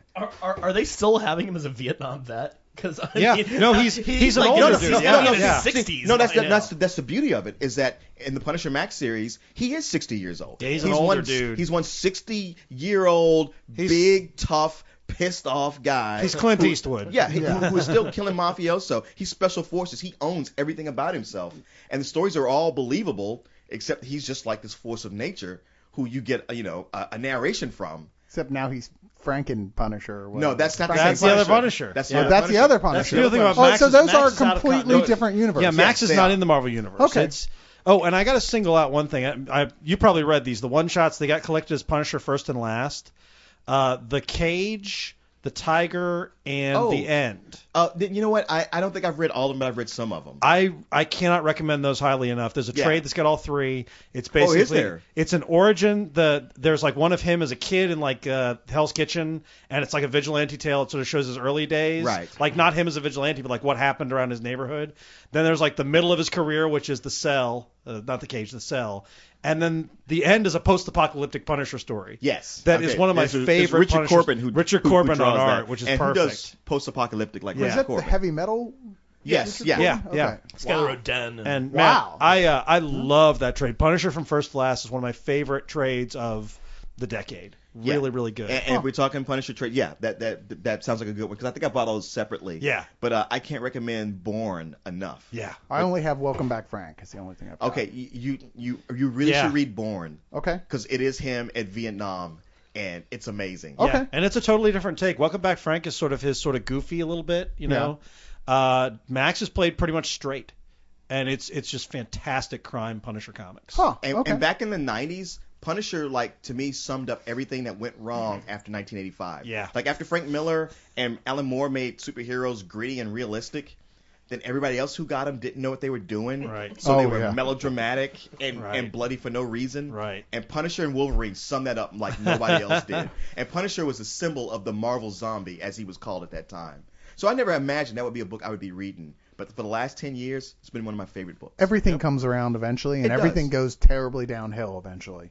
In comics, it seems like that way. It's all just one big when Garth cycle. Ennis left Punisher, I was like, oh no. But so far, these guys who've been writing it, they haven't been at his level, but they've been doing There's okay. been some good stuff in there, yeah. Garth Ennis is the best guy at writing really adult comics right now. I think really adult comics. And if you want sodomy jokes, well, most people do sodomy jokes to sell and give away. Most people who do adult comics are just too prurient. It's like that's all they've got to offer. Yeah. There's no story behind it. There's no interesting characters. They're just like, look at this. She showed her fucking tits. Fuck you, cocksucker. I'm gonna fuck you in the ass, motherfucker. That's all you've got. But if you lay something else on top of that, like a really amazing story, like say Preacher or The Boys or Punisher Max, then you've really got something. You get something gritty and gripping, and a lot of other GR words. Kids, be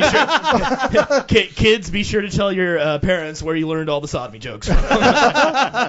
Bo, I believe it is your turn. Yes, it is. I will. I'm going to use Leon's technique and talk about something that's probably not going to get brought up, and that is Black Hole by Charles Burns. Oh, which I have that. The furrowed brow that I can see on some of you. That's a weird. No, I have that book. I don't love know it. what that It's is. Charles Burns. Like he got his start writing for Heavy Metal Magazine and writing the El Borba series, which was absolutely hilarious. And this is it's all about a Mexican wrestler. Mexican right? wrestler, and this is a vast departure from him. This is kind of a. I'm sensing a little like coming of age Romana Clef of his own, like going back to his own experiences as a teenager in the 70s in the Pacific Northwest. A la David Lynch. A la David Lynch. Basically, there's something called the bug going around, which is it's a venereal disease, and when you get it, like, you mutate, and not in a cool, like, I can shoot laser beams out of my eyes way. In a, oh my god, you look like the chick that lived in the radiator in Eraserhead. That sounds like more venereal disease.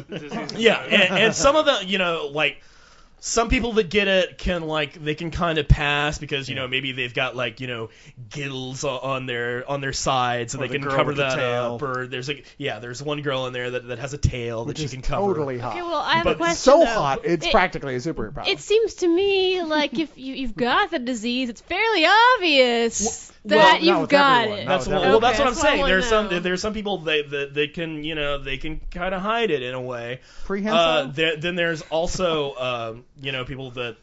I mean, they like all their hair falls out and their eyes move to the side of their skull and some bad fucked up shit, and they basically are chased from the community. They have to live in the woods. They're the ones the Sorting Hat would label as Morlocks. Yes, exactly. See how I mixed all those metaphors all at once? You're a Morlock, Harry Potter. Get the fuck out. Yes, they have to live in the deep underground caverns, and because this is the Pacific Northwest, those caverns are the woods. And then there's the worst of them all, the title character, And Black Hole. You don't even want to know. You don't even want to know about that shit. Well, the Bad Mutants did create grunge music, so. So yeah, and basically, it's kind of like Teenage Mayhem, but with a very David Lynchian outlook, and it's surreal. The art's incredible. Definitely the best thing that Charles Burns has ever done, and he's a very talented guy. I agree. Super Dog inky, Boy. super dark. Yeah, real heavily inked. It's all black and white. If you can get the glossy individual issues are wonderful. Yeah. But they do have it. It is hardcover book, too. Yeah, it is available in a hardcover trade. And I think it's out in softcover now. Anything with that yeah. much black must be a pain in the ass to print. Well, yeah, and it took him a while to put it out. Like, I mean, it took almost yeah. this entire decade for him to come out with I guess it was a 10-issue run. Yep. And that was one of those things that you'd go into the comic book store every month and be like, "Is that Black Hole out yet? No. Okay, well, I'll be back in 3 months." Yeah, it's They planetary. ran out of ink. Exactly. Yes, Oh, the printer? No, the world. They're milking squids as we speak. Oh, it must be Kristen's turn. Wow, what a segue. Oh, my God. Squids. Squids, Christian.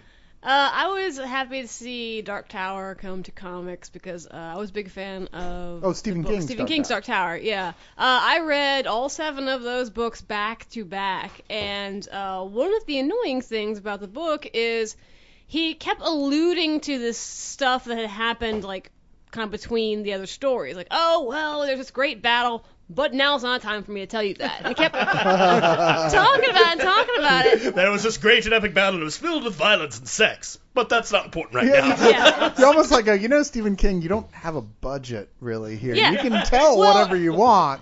A lot of people dropped that series in the 4th book because it drags in the 4th book because he goes back to this flashback that he's already told you is what has happened in the first 3 books. And so...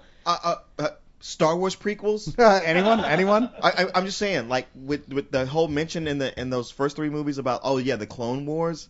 you had your vision of like, wow, these Clone Wars must have been yeah. something. That must have been incredible. But there was no reason to actually like spend 3 movies showing us, because like, wow, when you actually see it, it's not all that interesting. Yeah. Well, the fourth, actual book, he spent too much time talking about what he'd already mentioned, which I had wished he would have actually talked about the stuff he kept alluding to and never went through. The comics, they're doing that. It's the story, like what happened between Roland's childhood and why he suddenly is, the last gunslinger.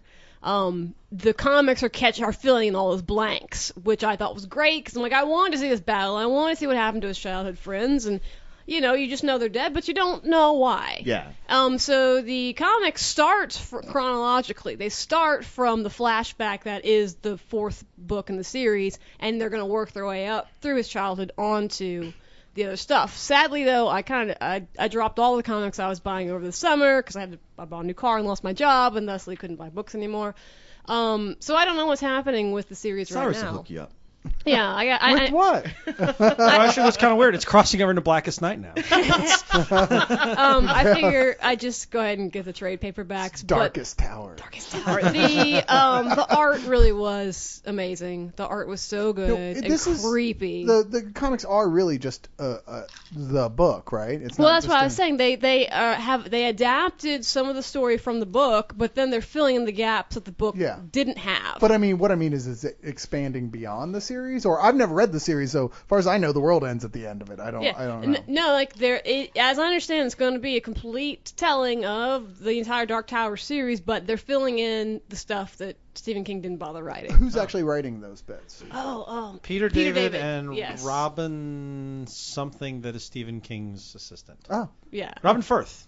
Well, I trust Peter David to an immense extent. I haven't loved everything he's written, but he has taken books that I thought were unsavable and totally made them the best they ever were. So the dude wrote a good run on Aquaman. If you can do that, you can do anything. Hell, he made the Hulk as good as it ever was. Yeah, he did. Up until except Rolk. Up until Bruce Jones, I thought he had the absolute best run on Hulk. Okay, I still like him better. He's doing a good job. I love Peter David's run on that. I did too. I thought it was like such a brave thing to do to that character, and I think at the time it was very controversial. I don't know because I didn't read it at the time. No, because he started with McFarlane as the artist, so everybody loved anything that was going on. Really? Okay, because it was just one of those things that was so different. It was such a thought it was drastic so much better change once for Gary the Frank started drawing. Yeah, absolutely. And Dale Keown was also really good Dale on Keown, it.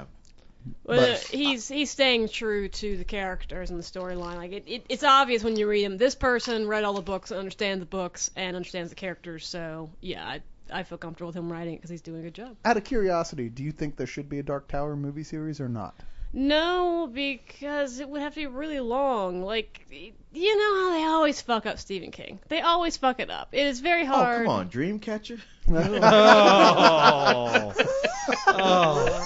That movie, I saw that movie. That was like a war crime. Oh. Man, that's like, as bad as Morgan Freeman is in Wanted, that's practically an Oscar performance next to him in Dreamcatcher. Like, how can you fuck up with Morgan Freeman? Dude, everything in that movie was fucked up. It only made sense that Morgan Freeman was fucked up in that movie. I felt like I had been raped by aliens in that movie. I mean, my theory was like, Stephen King wrote that as he was right after his car, when the van hit him. Yeah, when he was in the ambulance on morphine. That's when he wrote Dreamcatcher. That's how Stephen King writes. He probably was writing. He's like, I knocked out 2 books on the way to the hospital. Well, yeah, he never stops writing, so they plugged in the morphine. He just kept going. Actually, he just wrote a book right then, as you were saying that. That's why I think the movies wouldn't work, because the only reason he even finished Dark Tower is because he got hit by that car and nearly died, and people were like, when the fuck are you going to finish this series? I love that. This is bullshit. The man's about to die. He's seeing the bright light, and nobody cares about his life. And the nurse is like, hey, are you going to finish this comic or what? Well, we got you. We know where you are now. It was such a huge impact on it. That's actually in the Dark Tower books. Is he's a character in the Dark Tower books, and he gets hit by a van in the Dark Tower books. Well, so it would be a weird movie. I've always heard the Dark Tower books are his most intensely personal work in many ways. They are, because they are mentioned through all his other work, and so the Red King is mentioned in a bunch of his other fiction, and I think it really is I've read some Stephen King. I think it's really his best work. It is expansive and interesting, and he really loves that character of Roland. Like, yeah, it's well, really he's popped fleshed up in out The character. Talisman and The Stand. And Eye of the Dragon. Eye of the Dragon. In fact, if you read all those books end to end, it's longer than Stephen King has actually been alive. It's funny. It's like that whole like I want to go into a tattoo shop and get a tattoo on my whole body of myself, only 2 inches taller. Man, that is cool. It's like, yeah, I know you got hit by a car and all, but are you gonna finish this book or not? If you want some more morphine, Mr. King, you better tell me how it fucking ends. I mean, it's like back when like Heath Ledger died. Oh my God, he finished Batman, Well, right? I know. All right. I'm sorry. I hate to admit that was the first thing I thought. Yeah. I was like, that's such a tragedy. Oh God, I wonder where they were in the dark. Come on, be realistic. Who amongst us knew Heath Ledger and hung out with him? We didn't know. Our lives were not going to be impacted in any meaningful way if Heath Ledger was dead or alive. But if Batman didn't finish, man, that would have sucked. Yeah, that would have sucked, as we all have We conceded. don't want to admit that. I'll do it. I'll go out. I'll be that guy. You know what? Johnny Depp and Colin Farrell are going to come in and play the Joker to finish out the thing. They're going to have this big dream sequence. You know what? We'll have the Scarecrow uses fear gas on the city, and then we can just have other actors play. What? Y'all are laughing like that's crazy. That would never Colin happen. Farrell as the Joker. It's like, I always knew you were evil, but I never thought you were a douchebag. Wow, the Joker just started nailing chicks at the end. And he wasn't even in costume. He's Johnny Depp. What are you going to do? You can't help it. Here's my impression of Stephen King, who's been in the bathroom for a while. Honey, when are you coming out? Almost done. One more chapter. He wrote another book while you were making that joke. Exactly. Okay. Now, I'm actually curious. I would love to read The Dark Tower in comics because I read the first book and I didn't really like it that much. And everyone's like, it's one of those series you've just got to plunge through. You just got to keep going. And by the time It's you like get a to theme a today. certain book, you'll be Yeah. like, okay, I am really into this. In retrospect, I like what I read before. But, not as much time to read as there used to be. I have some of the comics, and I definitely will let you borrow them. They're really interesting. But yeah, I want to see where it goes from here. I'm like, okay, well, when you get into adult Roland, are you going to be able to pull it off as well? I don't know. I dropped the series, and I'd like to get back to it. But yeah, you should check it out. I would The love art, to. the art is in and of itself is something you should at least gander at. No, I've paged through it at the store, and I it's definitely just like the art. gorgeous. Are you Stephen King? No, I'm Dean Koontz. Sorry.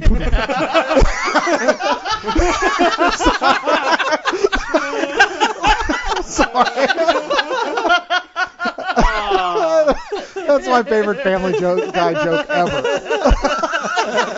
He goes back and runs over him 3 times. And we all went, yeah. All right. Randy, what do you got for us? All right, so I've got a bunch of stuff I feel like should be covered, but I want to throw out a bit of a forgotten gem here, which is before he was the guy doing Blackest Night, Jeff Johns, along with Scott Collins, who is a Round Rock local, was Really? doing The Flash. I didn't Yep. know that. Yep, Scott is I local to love us. Scott Yeah. Collins' art. It And- was so different from everybody else. They did. He came on, and they did The Flash, and they made with Scott. They sort of redesigned Keystone City to be sort of Yeah. more like Detroit. It was like an industrial city, and they sort of gave it a geography. And John's like redid all the rogues, so they were badass. No, And- man, I really, that kills me that Scott Collins has been. Yeah, this no, he's close to been me all around the here for time, like 'cause 4 I've always years. wanted to meet that I guy. haven't seen him And in a just like, couple, but wow, dude, you really had something fresh going with your art, and I Yeah. absolutely love it. Because Yeah. the Flash's villains were just fucking embarrassing for the Yeah. longest But time. I mean, they were always they kind were of so- lovable. They Yeah. were lovable, but they were really goofy, and you're just like, well, you knew he would like look towards Gotham City every now and Yeah. then. You're like, wish I could get some cool. Yeah, but then that Captain No. Cold solo issue, I don't know if you've read it. The Yeah. Captain Cold solo issue that was Johns and Collins was just awesome. His only villain for the longest time with any menace was Reverse Flash, Right. and that was it. Right. And everyone else was like, this Actually, is really goofy. Grodd stepped up to the bat. Oh, No, yeah. that's true. Grodd Yeah. did, but he was never a primary Flash villain, right? Oh, yeah. I Yeah, thought no, he he's a became Flash more of villain. He I is thought straight he out was of the I pages thought of the he Flash. kind of. No, I know that. I know he started there, but I thought he became more of a Superman villain, didn't he? No, he's a Flash villain. No, He's always is been he? a Flash Okay, guy. well, yeah. then- But I do Check love that like out. all the old Barry Allen Flash books were all about like him like acting like I don't know how I'm gonna beat this guy, but in the end it was like, and now here's some flash facts where I explain the science of how I was gonna beat this guy. Oh wait, I guess I'll just run 100 times faster than he can, and he won't even see me. I wouldn't know why I didn't think of that first. Not much of a scientist. No, but they brought Wally West into his own. I mean, they really did. You know, he and they did really great stuff with his relationship. Mark with Waid was the first one to bring Wally West into his own. Right. Yeah. But they and John's really picked up the baton with that. And yeah, I mean, and unfortunately, it's not all in print. Some of it is, some of it isn't. But it's fantastic stuff. If you're a Flash fan at all, it's definitely worth going back to Johns and Collins when they were just at. Didn't the it peak. start with Howard Porter and Collins took over? No, Howard Porter was after. Was it? Okay. Yeah, Collins did like it was up through like 200, and then he left, and then Porter took over after that, and or there was somebody in between, and it just didn't quite work as well. Did you ever read that? Oh, of course you did. You were on the store. That reimagining of the Avengers origin that Scott Collins drew. Yes, love that. Or World's Joe Casey wrote Earth's Mightiest Heroes. Yes. Yeah. I thought the first volume of that first Scott volume Collins was drew great. Was yeah. amazing. Second volume, a different artist, and wasn't as good. Yeah. But that first volume is fantastic. But I always forget about it. But I always want to tell people like, yeah, this is something you should go read. Yep. Well, and then Collins just recently did that Solomon Grundy miniseries. Oh, I like that. Wrote Andrew. I like that. And it was fun, and he ended up being a Blackest Night tie-in. Wow. But yeah, Collins is great, and yeah, that was where I first noticed him. Really was on that Flash stuff, and it's really just probably my favorite Flash. Even I would put it even above the Mark Waid stuff, which is fantastic stuff. I want to ask you about that about Solomon Grundy, stepping a little bit there. Yeah. Isn't he already technically a zombie? Yes. Yeah, that's right. Why doesn't he have a ring? He did get a ring.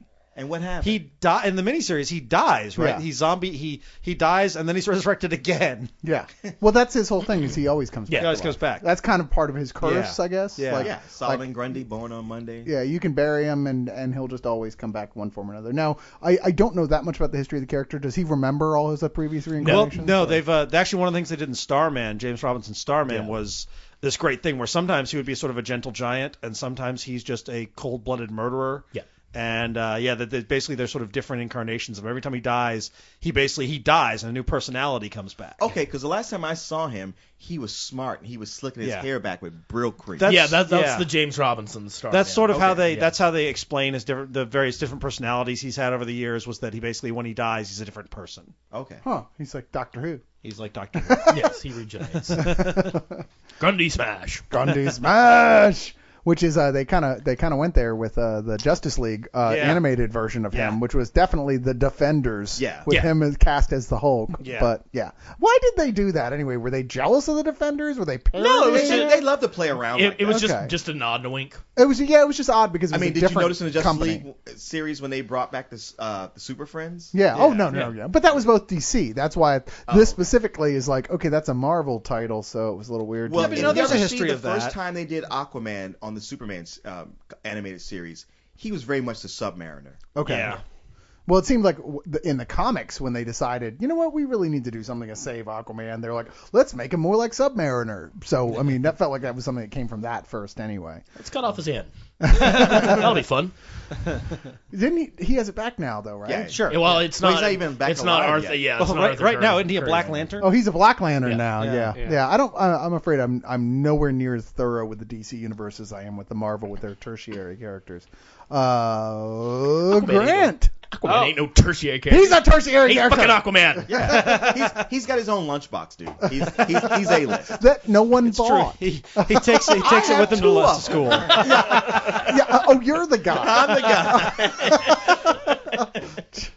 I figured there's a bunch of comics that we'll discuss or that we'll miss, and then people will be like, "Why didn't you discuss that?" But we've discussed them already. Right. Let's. One of them that I'd like to bring up, I think we've touched on it, but we haven't fully discussed it, is the Umbrella Academy. Oh hell yeah! And it's by Gerard Way and Gabriel Ba. And he's like a rock singer. Gerard Way's he's the lead singer of My Chemical Romance. Right. I guess he was a great artist beforehand, and then he decided, interned at Marvel. I'll dabble at music, see how well I do. Wow, I did really fucking good. Let me go back to trying to do comics again. Yeah. And the comic is in an odd, quirky future. 7 kids with special abilities are born that this one scientist discovers and adopts, and basically he raises them to be It's superheroes. like the Royal Tenenbaums with superpowers. Yeah, Actually, and You know what? That's That is a great way to describe it. It is. I mean, I'm gonna totally steal the that. The only difference is like I really like the Royal Tenenbaums, and Oh, what? I didn't care for this comic at all. Really? Yeah, I mean, I know like all of you, so many people who I respect love the comic, and so I was really looking forward to it. I bought the trade out of Half Price Books, was looking forward to it, and read it, and I was just like, wow, there's not a whole lot of characterization here. Stuff is just starting to happen. I barely know these people. Man, I'm just not digging it. Wow, that's interesting because I expect. I mean, you hear, the singer of a goth band is going to write a comic, and you think, well, this is going to be fucking terrible. Oh yeah, no. When I first heard about that, I was like, oh great, a vanity comic project. Yeah. That And then it works. was- It's an emo band. Danzig It's did not such a good Whatever. job with Yeah, his line. exactly. But Thanks for Poison Elves, dick. but Does he still dress up story as is- Wolverine? the story is really fun. up It's there's sort of this odd disconnect that you have to get over first. That he's got this playful, whimsical style about him, and yet he has these really dark, violent moments, and it doesn't seem to mesh at first. But once you kind of latch on, you're like, this is his sensibilities, and this is how he's doing his stories. I really love it, and Yeah. I just the artwork There's a perfectly real- matches it. It's fun. It's There's a fun real reading. retro sensibility to the characters too. I mean, it's got a guy with an ape body and a human head. That's Yeah. That's 50s. I mean, Yeah. it's straight out, and I really like that. Yeah. No, I mean, and it's not unlike Very some great of Grant style. Morrison's like Doom Patrol stuff, where it was superheroes, but really weird superheroes. Yes. Yeah. And whereas all the other comics I've said I like, I'm like, oh, you got to just kind of really read it for a while before you get into it. Yeah. I was hooked actually on the first page of this. Yeah. I like how it began, and it's only 2 trades in, so it's quite accessible to anyone who wants to try and jump in and start reading it. But Yeah. I think it's a great buy. Have they released Dallas in? Yeah, Dallas is in, out in well, the I know, trade, but yeah. have they released it in softcover yet? Yes, it's Yes. a trade. Yep. Indeed. Yes, I just saw it. Volume 2. Very Yeah, good. yeah, they just put that out. Yes. No, I haven't read that. I only read Volume 1. And, I did really like it, although I was a little disappointed because both Grant and Bo had talked it up to the point where it was I like, can see this that. is the Yeah. greatest book of the Yeah. last several years. I bought And it was without like, knowing anything all right, about I it. did like it. Yeah. I just don't really... I didn't see it as that. Yeah. That's all. So I think what we're saying is No, I didn't temper, either. That was Yeah. all Grant. Okay. I said it's a very good book. temper It's a your lot of fun. expectations a little, but it is totally worth reading. I actually only got it because I saw that James Jean had done covers for it. Jesus Christ. And once again, I love that guy. But who's the artist? Because Gabriel Ba, Gabriel the Ba. art is amazing. Because I know it's not Mike Mignola, but it looks just like Hellboy. It does have a similarity to that. Very heavy on the inking and shadowing. Right. And Dave Stewart doing colors, who is just one of the best colorists in the business. It's fantastic looking. Yeah, Yeah. it's a very original looking book in a lot of One ways, despite of. that. Leon, you're the best. You hurt Leon's feeling, you dick.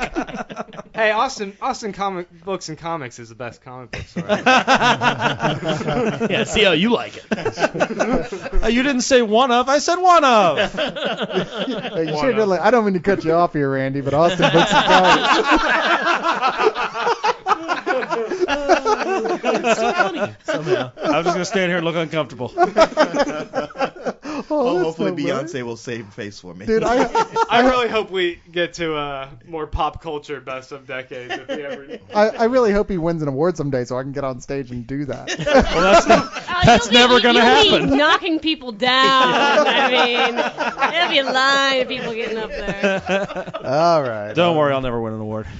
Cyrus. True, we gave you the little World's Greatest Dad Award. You got Oh, fuck, I thought that came from my kids. Now I'm depressed. It's genuine tin.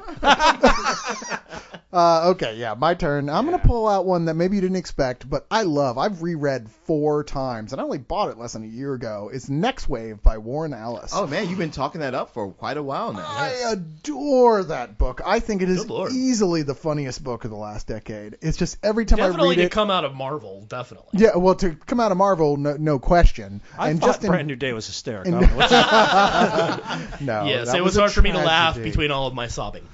And Next Wave is one of those, look, Warren Ellis gets access to a bunch of really minor league Marvel characters, do whatever the fuck you want with them. So he gives them a super team that's going up against probably my favorite obscure villain in the history of Marvel Universe, which I'm not going to say. No, he's not even that this obscure. Although it's surprising that he's not in there. Yeah, it is surprising not in there, but it's just, I mean, it's very adult and it is just so funny. It's funny. It's still a question apparently whether or not it's in continuity. It's not in continuity. No, because one moment they'll say no, it's not, and then they'll say, yeah, it is. It's not in continuity, but the changes he made to the characters are. Yeah, like his Machine Man is in continuity. His Machine Man has become continuity, and that's why. And his take on Monica Rambeau is unfortunately in continuity because I actually like that character. Oh, I love what they do with her. No one has done shit with her for like pretty much 10 years. I know. I can't begrudge him, but I loved that character, and it's sad. You are like the only like Captain Marvel 2 fan. I'm aware. You don't hear me saying who created her. Yeah, you don't hear me saying, "Wow, I can't believe what a travesty it is that they would besmirch such a beloved character." I'm just saying, for me, it was a shame. You bastard. For no one else in the world. Come on, stuff like like people like Starhawk and all those other also rans are like, I used to be in the Avengers, don't I? Yeah, you and the rest of the Marvel Universe, buddy. But it's a limited series. There's only 2 softback graphic novels to it, and you're done. I mean, they keep saying at some point they'd love to go back and do more, but there's no plans at this point to Ellis do so. never goes back. He never goes back. Well, it'd be nice if he did. But he certainly had a lot of people saying to him, this is one of the best things you've done. You should really go back and follow up on it. It's worth noting, by the way, the trades are currently out of print.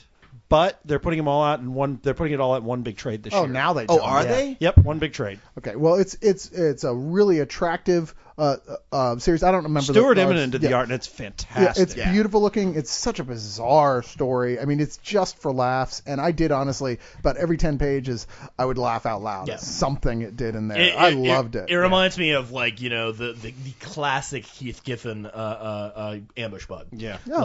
Towards that's kind of the same take on the DC universe as he took towards lots of breaking the fourth wall and asides and snarky comments in the corners. Indeed. And a lot of superheroes drinking and swearing and smoking and. Well, we're getting to that point, so we're gonna have to enter the lightning round, which means we just go around and everybody has up to 5 things they can just shoot off real quick. They want to make sure we mention before we finish, which means everybody, we can't go off on tangents. Right. We can't discuss it. Fire them out there. Just fire them out there. We're all going to say it at the same time. You realize we've never been able to do this before. I know. But thus the codicil. We're going to try now. I actually saying it out loud. So at the very least, we'll be called out by our fans on it if one of us. Okay. Just can we encourage out there, maybe throwing out worst ofs as well? No. That's another show.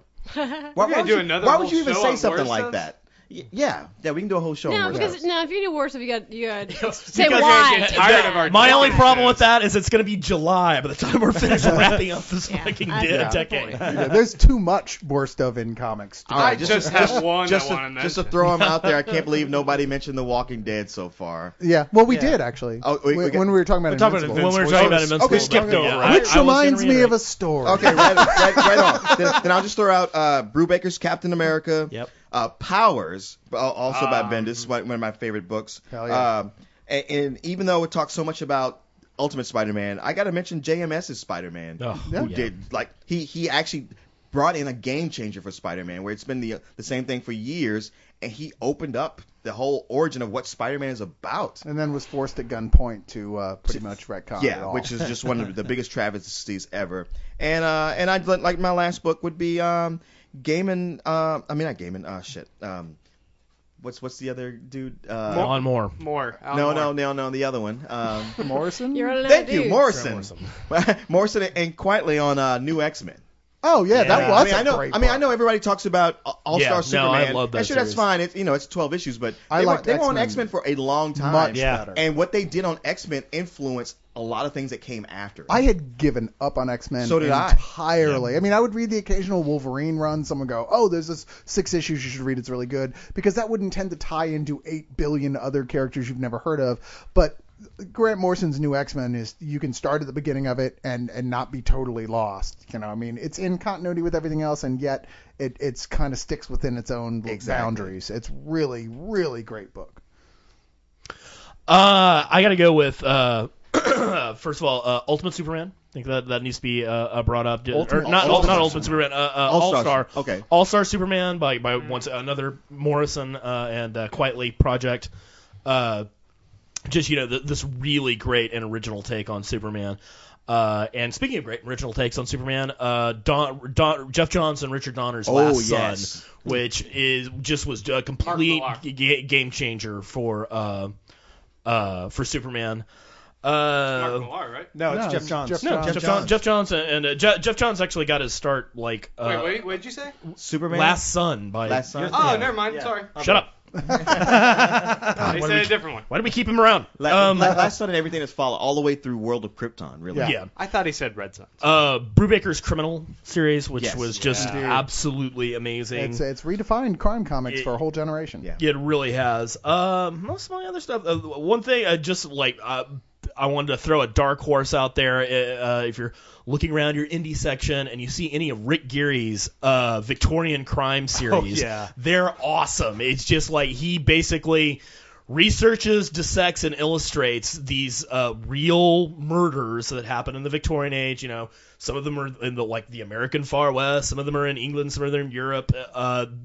Meticulously researched and illustrated, and they managed to be really amusing and macabre and True cool. stories? Yeah, it's like if Edward Gorey started doing true crime stuff. So are any of them solved by Sherlock Holmes? No, none of them are solved by Sherlock Holmes. It is all real. But Sherlock stuff. Holmes was real, right?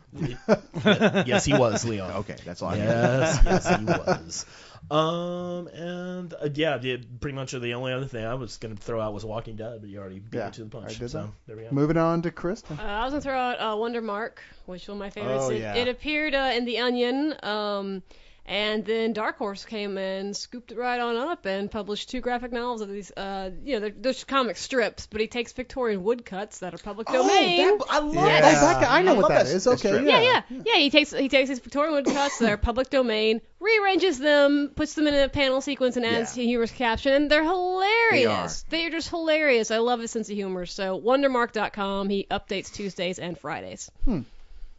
Is that the only extra thing you had to throw in? That's the only. Yeah, Okay, yeah, fair enough. But that's a good entry. That's a good thing. Yeah. All right, I'm gonna go with some other forgotten gems. Queen and Country, spy book by Greg Rucka. Realistic spies, not James Bond type stuff. Fantastic spy book. 4 volumes in trade available. It's done, but it's really good. It's just like Chuck. That's real spies, right?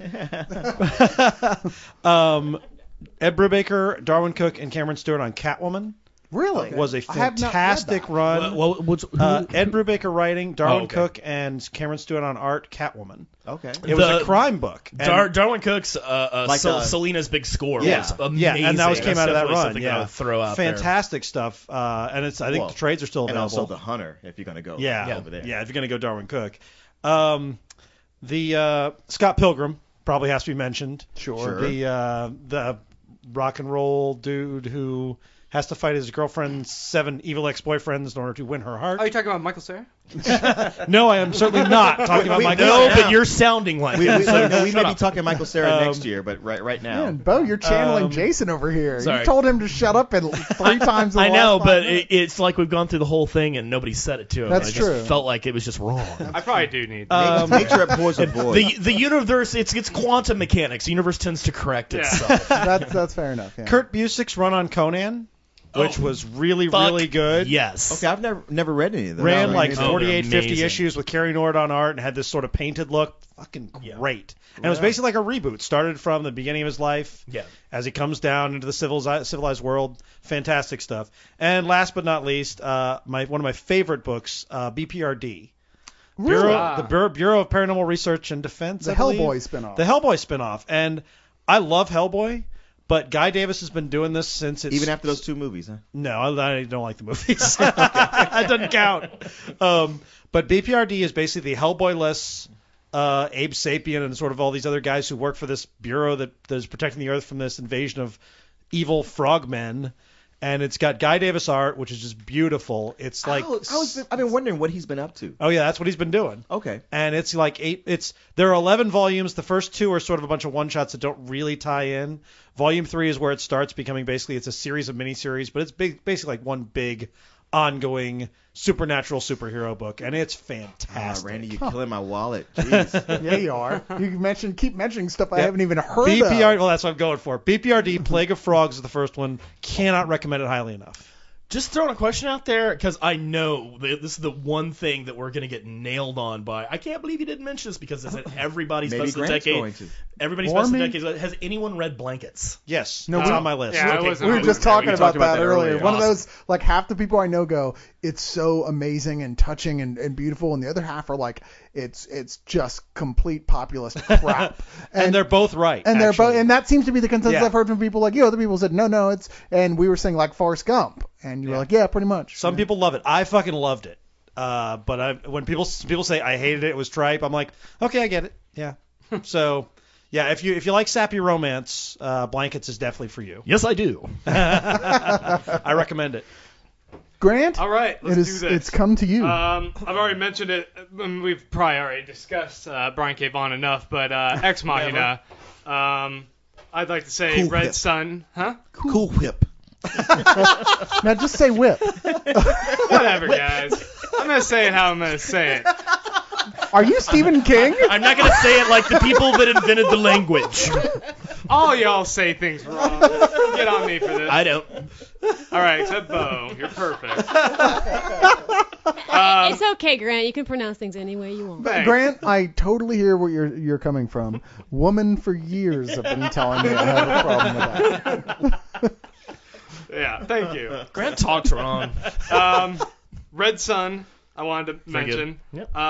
The end of Preacher happened this In this decade? this decade, I Counts? believe. Okay. All right. I just one. It is one of the great books that ended on a Almost cheating, but satisfying No, note. And- the great Spildo sent me that hardcover of the first, and I'm just rereading it again. Yeah. And just So fall good. in love with it all over It's again. such a fantastic And series. while I'm piggybacking on things that were written last decade but brought in this decade, Bone, the big volume, finally came out in 2004. Yeah. And that was Indeed. when I first read it.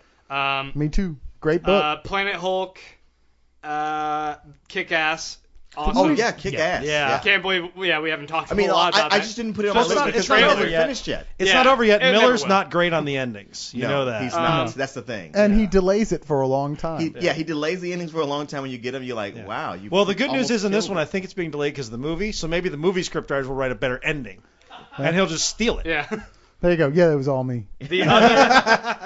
The other, I know a lot of people didn't like that, but I did. We mentioned that. Yeah. we did. And Batman and Robin, the current run Morrison with part, Grant Morrison. yeah. I'm Yeah. really enjoying that. I can't agree with you on Yeah, that. no, I'm but- totally with you. But I'll take I your was word. I was way with it at first, and now I've kind of Yeah. dropped off. Yeah, I still that's think it's fun. exactly where I am. A lot of people love it though. That's for sure. I mean, usually I've all the other Grant Morrison stuff I've read. I'm like, eh. Yeah. You Well, do have with to Batman, notice that we didn't but- put the death of Batman. No, we did not. No, I'm curious. What was your one that you were dying to say about for worst? I gotta know. Oh, it's We Three. Speaking What? of What? Morrison, I will kill you. Fucking hate the I talking will animals. kill you I dead. loved it. It's so I horrible. still haven't read it. I'm dying to read it. I thought it was great. I mean, the artwork is great, but man, it is cornball. I don't like talking animals that much at all. Wow. So- Which brings me to my list, which I'm going to start with Pride of Baghdad, which Really? is talking animals. I loved that book. Okay, I like Brian that one. K. Vaughan, I like more one of your Huh. favorite Talking people, animals. and it's talking animals. It's a tragic little book. It's talking but- kitties. But it's no. Wait, well, is- yeah. It's not Is talking Mr. log Tawny in kitties. this? Huh? Is Mr. Tawny in this? Mr. Tawny. Talkie Tawny from Yeah, Shazam. Talkie Tawny. From Captain Marvel, Shazam? No, it's not in any continuity at all. No, I mean, it's a the- totally But I like to think separate. it's- Oh, I'm I like sorry. to think Wait, it's what him. company put this out? It was Vertigo. It's a totally DC? standalone thing. Yeah. Okay. It's nothing to do with anything else in their universe. But if you look in the background of the panels, I think you can see him. I think he's No, in it's there.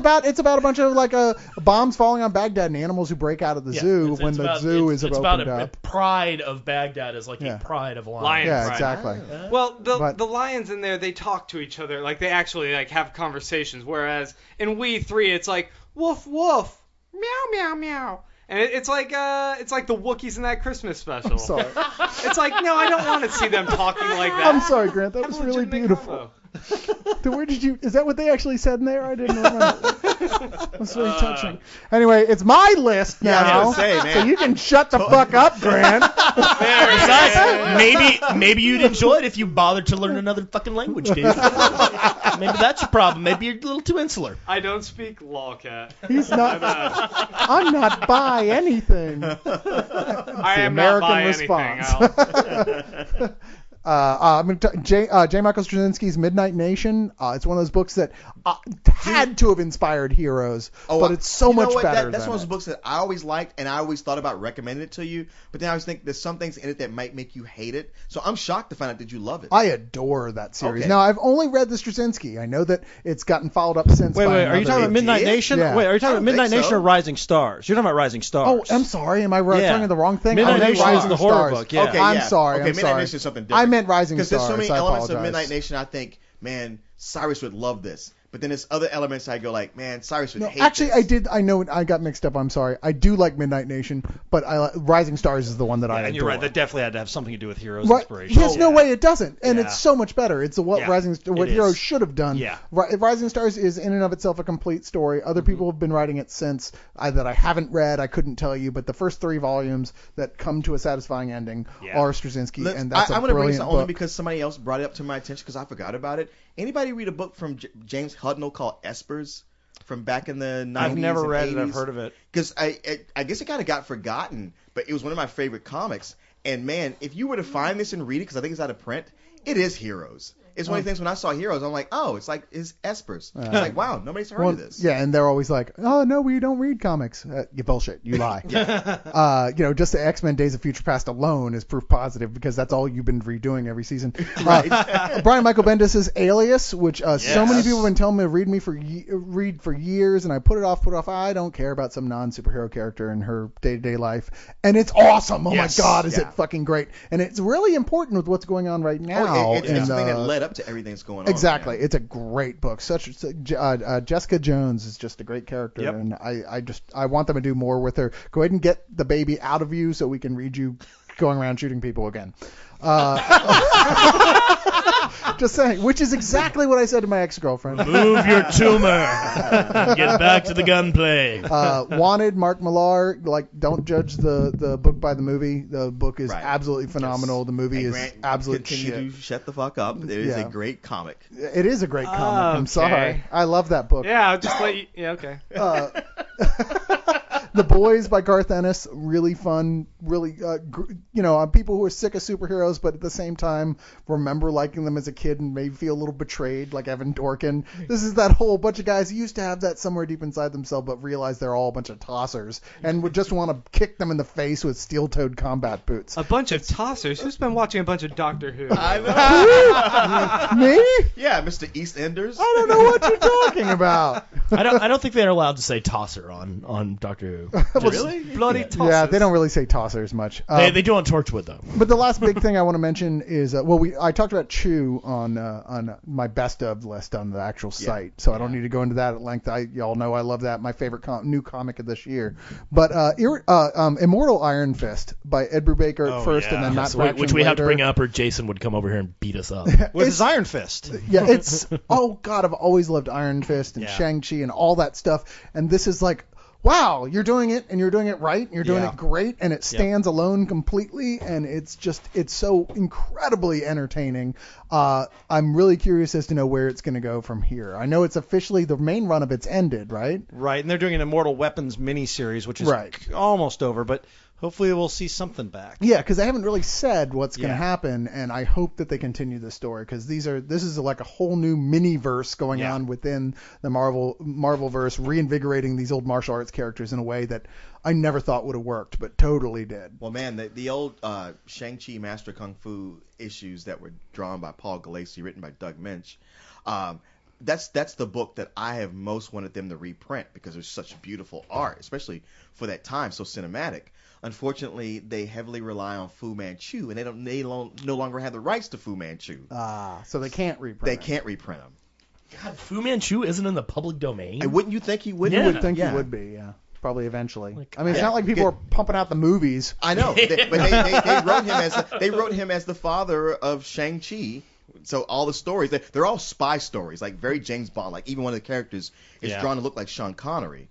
And Well, can't they just change his name from Fu Manchu to like to the Yellow Claw? fuck you, man? The inscrutable Two-Pan-Chew.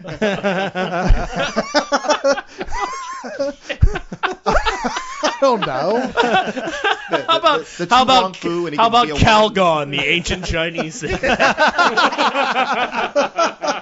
Well, not before we get completely done. Didn't Harris have a book he said we had to bring up? Oh, it was his book. Oh, it was his he book? worked on. And he ain't here. He's on some tropical island. Yeah, fuck Harris, him. this is the best of the decade episode. You can bring that up on your own time. We love you. And what it comes down to is I'm not sure what I did with that email. So, but yes, Harris did do a graphic novel. You should ask him about it. Where do I buy it? I'm sure he'll be pleased to tell Probably you. link you to it on his FAQ page. He probably Ask could him. if he had built one by now, which he hasn't. No. Randy, have you built an FAQ page? Look over there. It's a swan. Zeus? Boom, boom, ba boom. Wait, are you Stephen King? That brings us to the end of another League of Extremely Ordinary Gentlemen. I'm glad we were able to do this. I was a little worried we wouldn't even find a space to do this. Talk I about hope we comics did enough to of this the level. comics that people wanted. Yeah, but of course we're gonna get the opposite yeah. every time. It's like Yeah. if we're not doing comics, people are bitching. Man, why don't you all talk more about comics again? That's what this thing is about. Yeah. If we are talking comics, people are like, you know what? Fuck this podcast. Yeah, it's like, You well, I people don't are- read that many comics, so Yeah. I You didn't guys even are bother just listening naming to a this list. You're not even discussing them. Yeah. Well, I understand you don't like comics. That's why we try and put the But if you don't, you're gay. not that anything's wrong with that. No. Unless of course you hate comics, in which case you unless probably unless you're going to middle school, then there's all kinds of If you're gay, you're probably cooler than us for reading comics. Yeah. Unless you're gay and you don't like comic books, you're straight. What do you think about that? Oh, thank God! I thought you were gonna say black. Jesus. Here we go. You're just baiting that guy. Oh, I thought you said this was the lightning rod round. Wait, I think you mean Irish. Midgets, we hit them? Well, it's the end of another Heavy Mick episode of the League of Extremely Ordinary Gentlemen. He was my favorite member of the Legion of Superheroes. It's like Fungus Monkey smile just suddenly crumbles. Keep your hand off me, Lucky Charms, you limey bastard. I think we better just say it. No. Yes. Long live the League!